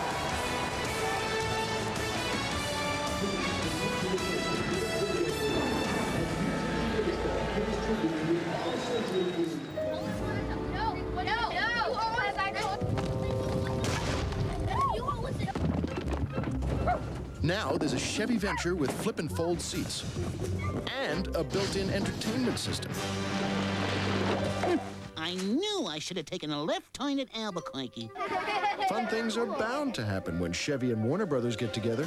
Introducing the new Warner Brothers edition from Chevy Venture, the most versatile minivan ever. One quick call can help you learn more. Let's go! Okay, let's take another call for our expert. We've got Ed in Cleveland on the line. You guys are way off. That sector's trending up, and with overseas support and strong earnings, it's an obvious buy recommendation. Consumer confidence is strong. Excuse me. I'm on TV. I don't care. Take out the garbage. The whole world can hear you. Take it out. I'm analyzing securities. It's time for E-Trade, the #1 place to invest online. It's taken 100 years and over 15,000 players to assemble the most exclusive team in history, the Major League Baseball All-Century Team. Now you can order the commemorative video and book by calling 1-888-CENTURY. Both honor the game's greatest players through unforgettable images and stories, exclusive interviews, and vintage footage. Order the book and video for only $44.95 plus shipping by calling 1-888-CENTURY. This message furnished by Major League Baseball. Oh, my God. A co-ed murdered, superstar athletes accused. You got away with one before. A secret tradition exposed. All new Law & Order Special Victims Unit, NBC Monday. In the Bay Area, a single storm can wreak havoc, destroying property, lives. Who can you depend on for protection? A tornado warning has just been issued. News Channel 8 Chief Meteorologist Steve Jervy, leading the most trusted and turned-to weather team in the Bay Area. Using cutting-edge technology, he can detect storms earlier and track them right down to your neighborhood. Steve Jervy and Storm Team 8 on your side, protecting you. Marie Osmond's private pain as a mother battling depression. Monday's Oprah. NBC's coverage of the 1999 World Series is brought to you by E-Trade, the #1 place to invest online. By Chevrolet Trucks, the most dependable, longest-lasting trucks on the road. And by AT&T One Rate 7-cent plan. One simple rate, all day, every day.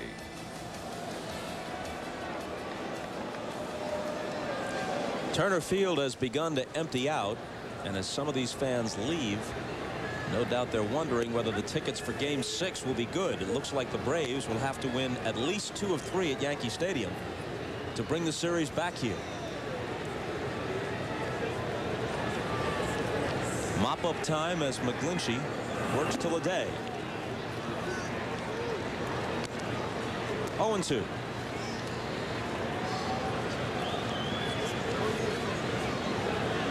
Thirteen Yankee hits.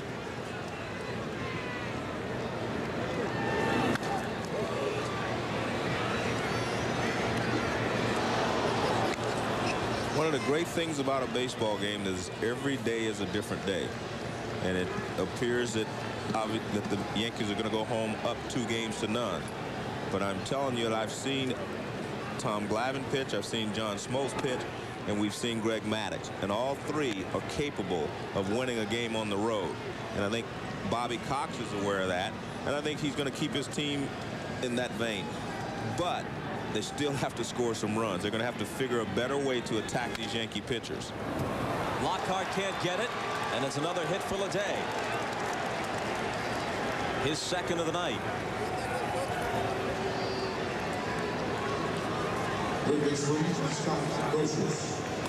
Looking back to 1996, the Braves won Game 1 12-1. Andrew Jones, as a rookie, homering in his first 2 World Series at-bats at Yankee Stadium. Then Maddux was close to unhittable in Game 2. It was 4-0. Considering the way they had blitzed through the Division Series and the League Championship Series, and the fact that the Braves were then the defending world champions, having beaten the Cleveland Indians in 1995, people thought it was all but over. Now we have the roles reversed, Bob. I mean, the Yankees are coming off the World Championship last year, and they've been able to just breeze through everyone. And we'll just have to see if the Braves are able to pick themselves up and bounce back. I think one ball game can turn this whole series around, but that ball game has to be Tuesday night in New York. So a lot of pressure will be put on Tom Glavine and the rest of the Braves to make sure that they win that ball game on Tuesday night. The 0-2 to Brocious. A called strike 3.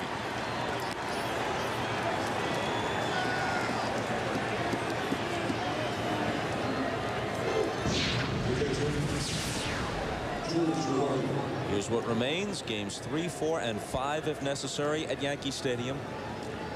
Then back to Turner Field if the Braves can get something done in New York for Games 6 and 7.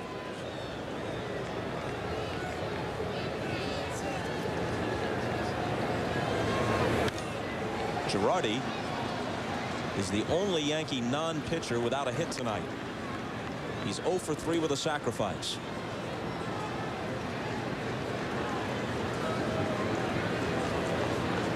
It was tonight's Yankee starter, David Cone, who began the turnaround for them in '96 by beating Glavine in Atlanta in Game 3. Then in Game 4, the Yankees trailed 6-0 and came back to win. That's the game where Leyritz had the big home run off Mark Wohlers. Then in Game 5, Andy Pettitte, with relief help from John Wetland, wins 1-0 over Smoltz. Then Jimmy Key outduels Maddox, and the Yankees win Game 6 at home. No one thought anything like that could happen.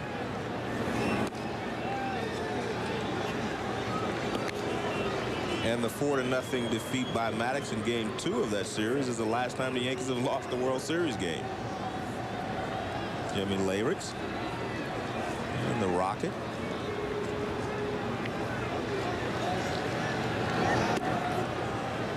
Two and 2 to Girardi.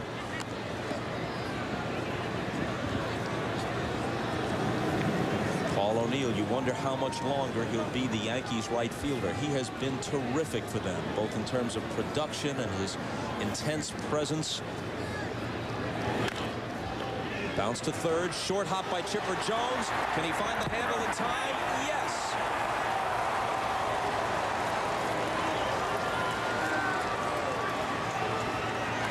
So he avoids the E5 by recovering on this. Well, he charges to get it on the short hop.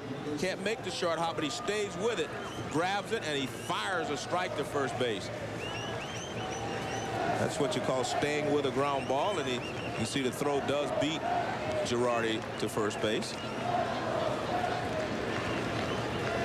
Now Mendoza, who has one career plate appearance, makes contact. Lockhart takes it and throws him out. To the bottom of the ninth, 3 outs from a 2-0 lead in the series. It's timeless, like her beauty. Ageless, like her smile. And like your love, everlasting. Is there any other way to show your love was meant to last a lifetime? Well, you could tell her.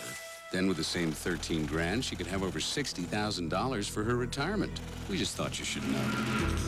Ask a financial advisor about Sun America, the retirement specialist. This is my daddy. He's a Gemini man. He fixes cars. He can fix anything. People like my dad. He says it's because they trust him. Gemini Automotive Care, only where you see this sign. Jim and John were competing for the same promotion. Then Jim got the amazingly quiet Genie accelerator, which opens twice as fast. Jim got to work quicker. Jim got the big promotion. John works for Jim now. The accelerator, only from Genie.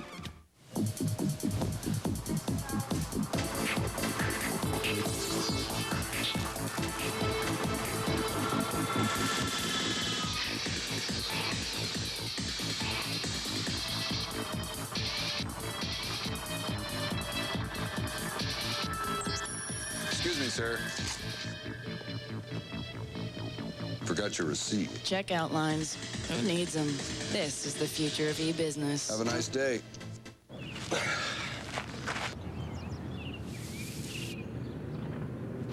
Still trying to make the major leagues? Log on to MajorLeagueBaseball.com to reach the major leagues every day. Video highlights on demand. Live game audio. 7 days! Get comprehensive World Series coverage and order your official clubhouse cap and tee. MajorLeagueBaseball.com lets you be a part of the major leagues, and it may even help your game. This copyrighted telecast is presented by authority of the Commissioner of Baseball and may not be retransmitted in any form. The accounts and descriptions of this game may not be disseminated without express written consent.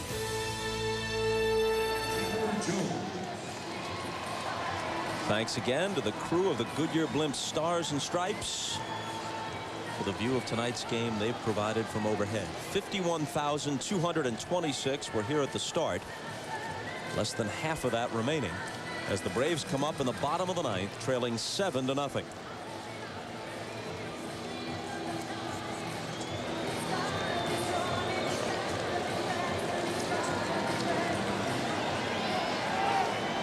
The all-century team was honored before tonight's game. It's doubtful that Lefty Grove, Christy Mathewson, Sandy Koufax, or Bob Gibson could have held the Braves any more in check than Yankee pitching has through the first 2 games. Might have a few more strikeouts. There are a lot of zeros on that sheet.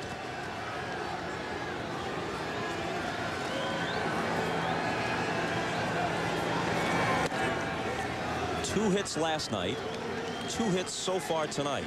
Their only run on Chipper Jones' homer.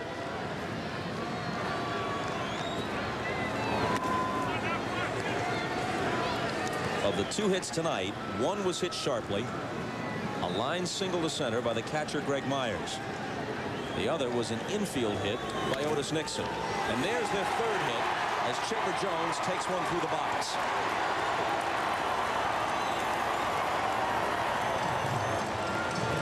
Well, Mendoza gets a sinker up a little bit, and Chipper takes advantage of it and hits it right back through the middle. So that one is up about belt high, and he rips it back through the middle for a base hit.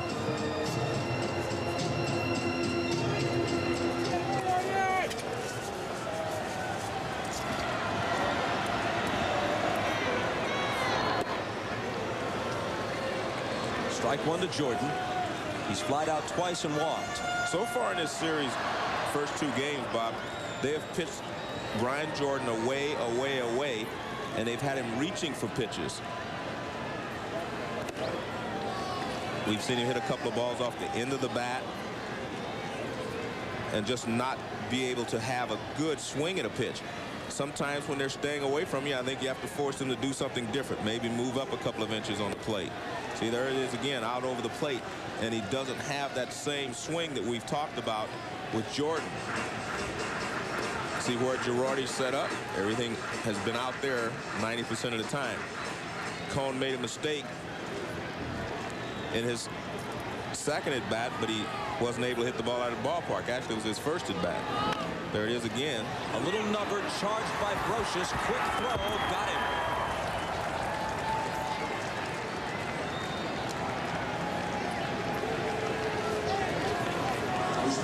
What happens is you have teams that have scouts following you for the last couple of weeks of the season to see which pitches you're handling best. Nice play here by Brocious. And I talked to Gene Michaels before the ballgame. He said they had 2 guys on each team, not 1. They had 2. So that, you know, if someone else, you know, saw something different than he did, they were able to combine their knowledge and come up with a good scouting report. And I'd have to say that looking at the way the Yankees pitchers have pitched, not only in this, but in the division and the LCS, and now the World Series, I think their scouting reports are very good. They know exactly where to attack each hitter. It's one thing to have good scouting reports, and obviously the Yankees do. Right. It's another thing to have a pitching staff that can pitch to those reports. Exactly. And I think the one thing that the Braves have been able to do their entire career is pitch to hitters' weaknesses. Whether that be off-speed pitches or sinkers or whatever, they've been able to vary their speeds and go to a hitter's weakness. But so far in this series, it's, you know, the Yankees have done a better job at that. 1-2 pitch. Misses the inside corner. 2-2 to Klesko. For instance, we saw Klesko hit the home run off 2 breaking balls. All they're throwing him now is fastballs in and breaking balls in off the plate.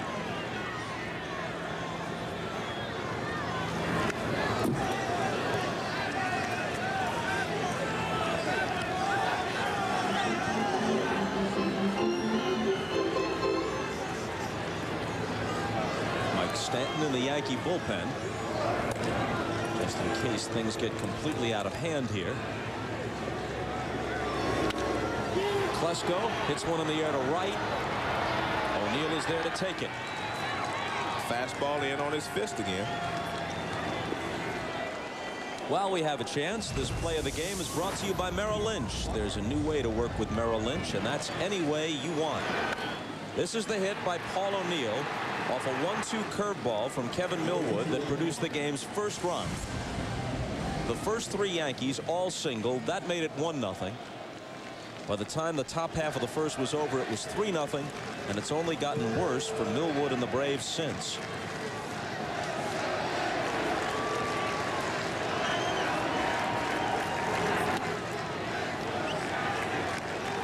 A ball to Lockhart. Mendoza an out away from completing a 2-inning stint, but obviously it was not a save situation. A 7-0 game when he entered. The carnage was over by the top of the fifth. The Yankees haven't scored since then. 3 in the first, 2 in the third, 1 in both the fourth and fifth for a 7-0 lead.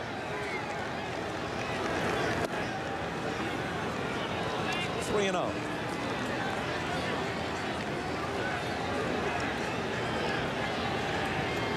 Lockhart's 0 for 2 with a walk.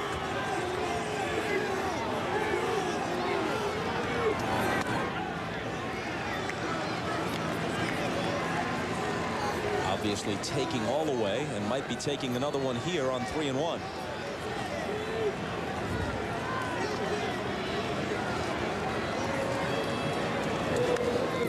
Full count.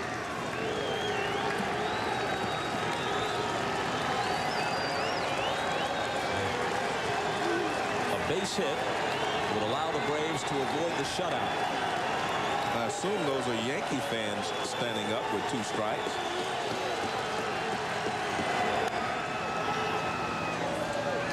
Well, there's some very faint-hearted tomahawk chopping going on, but not much at this stage.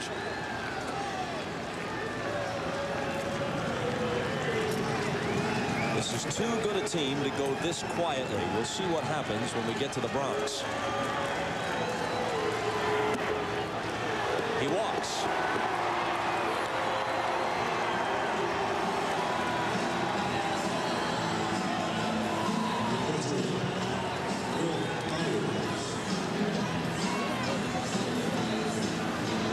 Let's see what Torrey has in mind here. Maybe just late dinner reservations.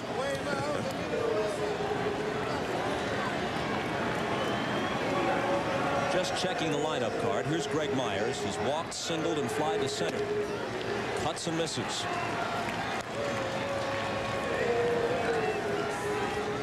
We talked to Joe Torre about the difference in managing, in the National League as compared to managing in an American League ballpark with the DH. And he was very open and honest with us. He basically said that he enjoyed National League baseball better and that it was a better brand of baseball. Bobby Cox feels the same way. And there's Joe telling Mendoza, get on top.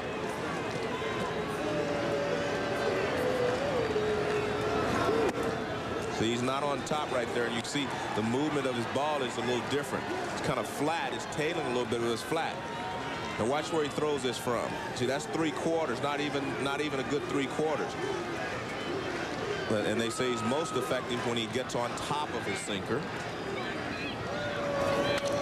Myers hits it right through the wickets into center field and produces a run.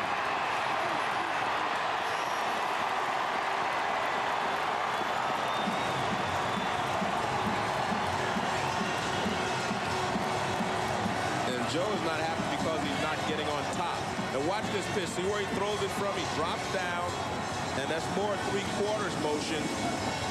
And he wants him to get a little bit more on top, but that ball there is smashed right back through the middle.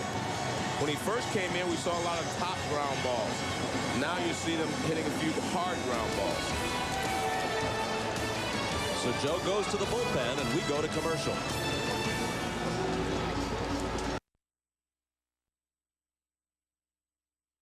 Stocks are CNBC.com. Profit from it.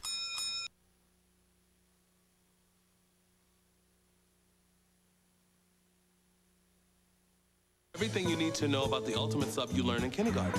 What I remember most about kindergarten is learning about the food groups, the pyramid chart. You remember that? The ultimate sub has all of those things in it. Bread from our own bakery. Good evening, everybody. We have ham, roast beef. Hi, I'm Turkey. cookie. Vegetables? I'm tomato and I'm plump and juicy. I'm a green pepper. Where's the cheese?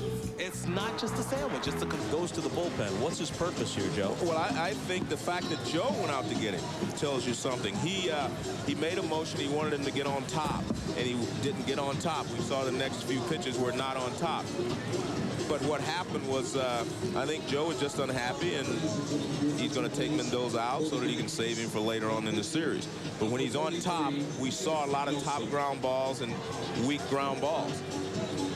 But when he dropped down a little bit, we saw the three-quarters motion, not as much movement or sink action on his fastball, sinking action on his fastball.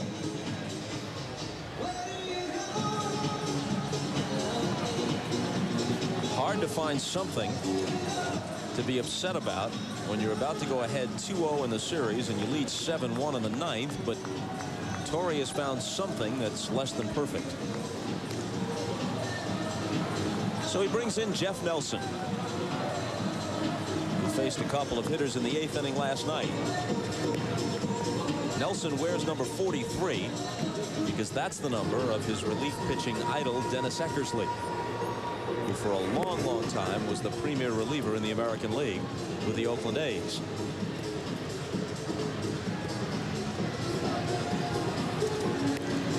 So Mendoza might be the only glum New York Yankee tonight. Well, but he'll get over it because, you know, all he's concerned with is the team winning. He would have rather have been able to do the job for the team, but, you know, he knows that he's going to get another opportunity to pitch in the World Series. And he knows that he did a great job in the LCS for the Yankees. He helped them get here to the World Series. Pitcher's spot in the order is due. It's the 8th slot. There's David Cone, who pitched the first 7 and yielded only 1 hit. He's going to get his 2nd career World Series victory against no defeats. So the pitcher's spot is due, and Brett Boone, who sat out tonight's game, with Keith Lockhart taking his place at 2nd, as Bobby Cox made some changes in his lineup in an unsuccessful attempt to find some runs in that bat rack somewhere. So Boone's the pinch hitter with 2 outs in the 9th.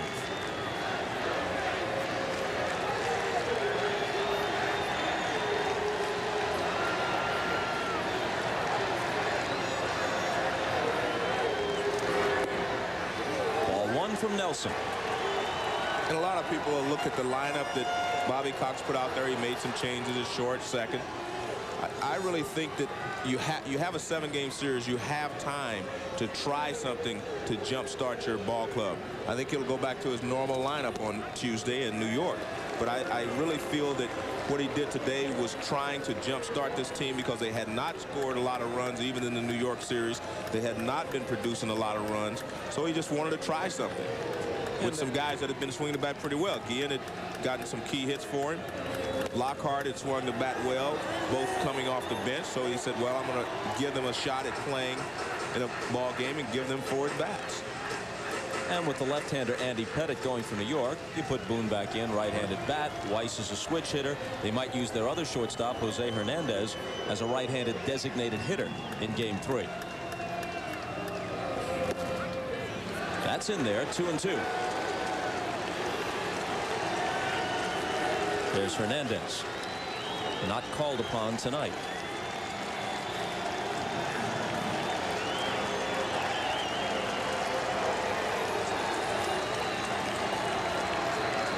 And the 2-2 pitch.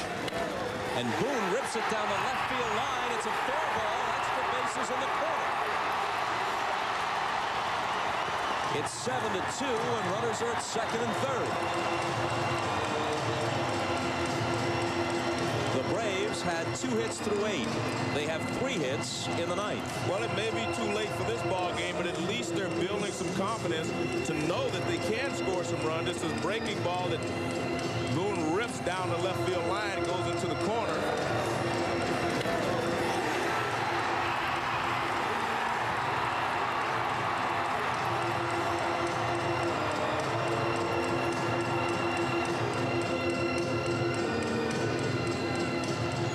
And the diehards who remain are making some noise. Otis Nixon had an infield single in the 8th. That's his only at-bat to this point. And Otis spins away.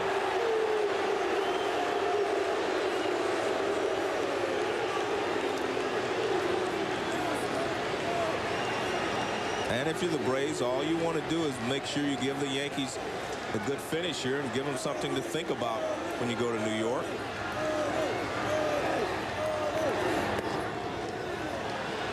He takes a strike.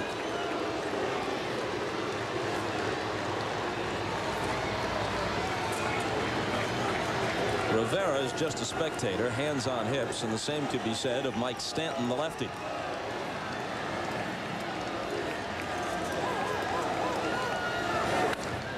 Hit sharply to short. Jeter's up with it. And that's the way Game 2 ends in Atlanta.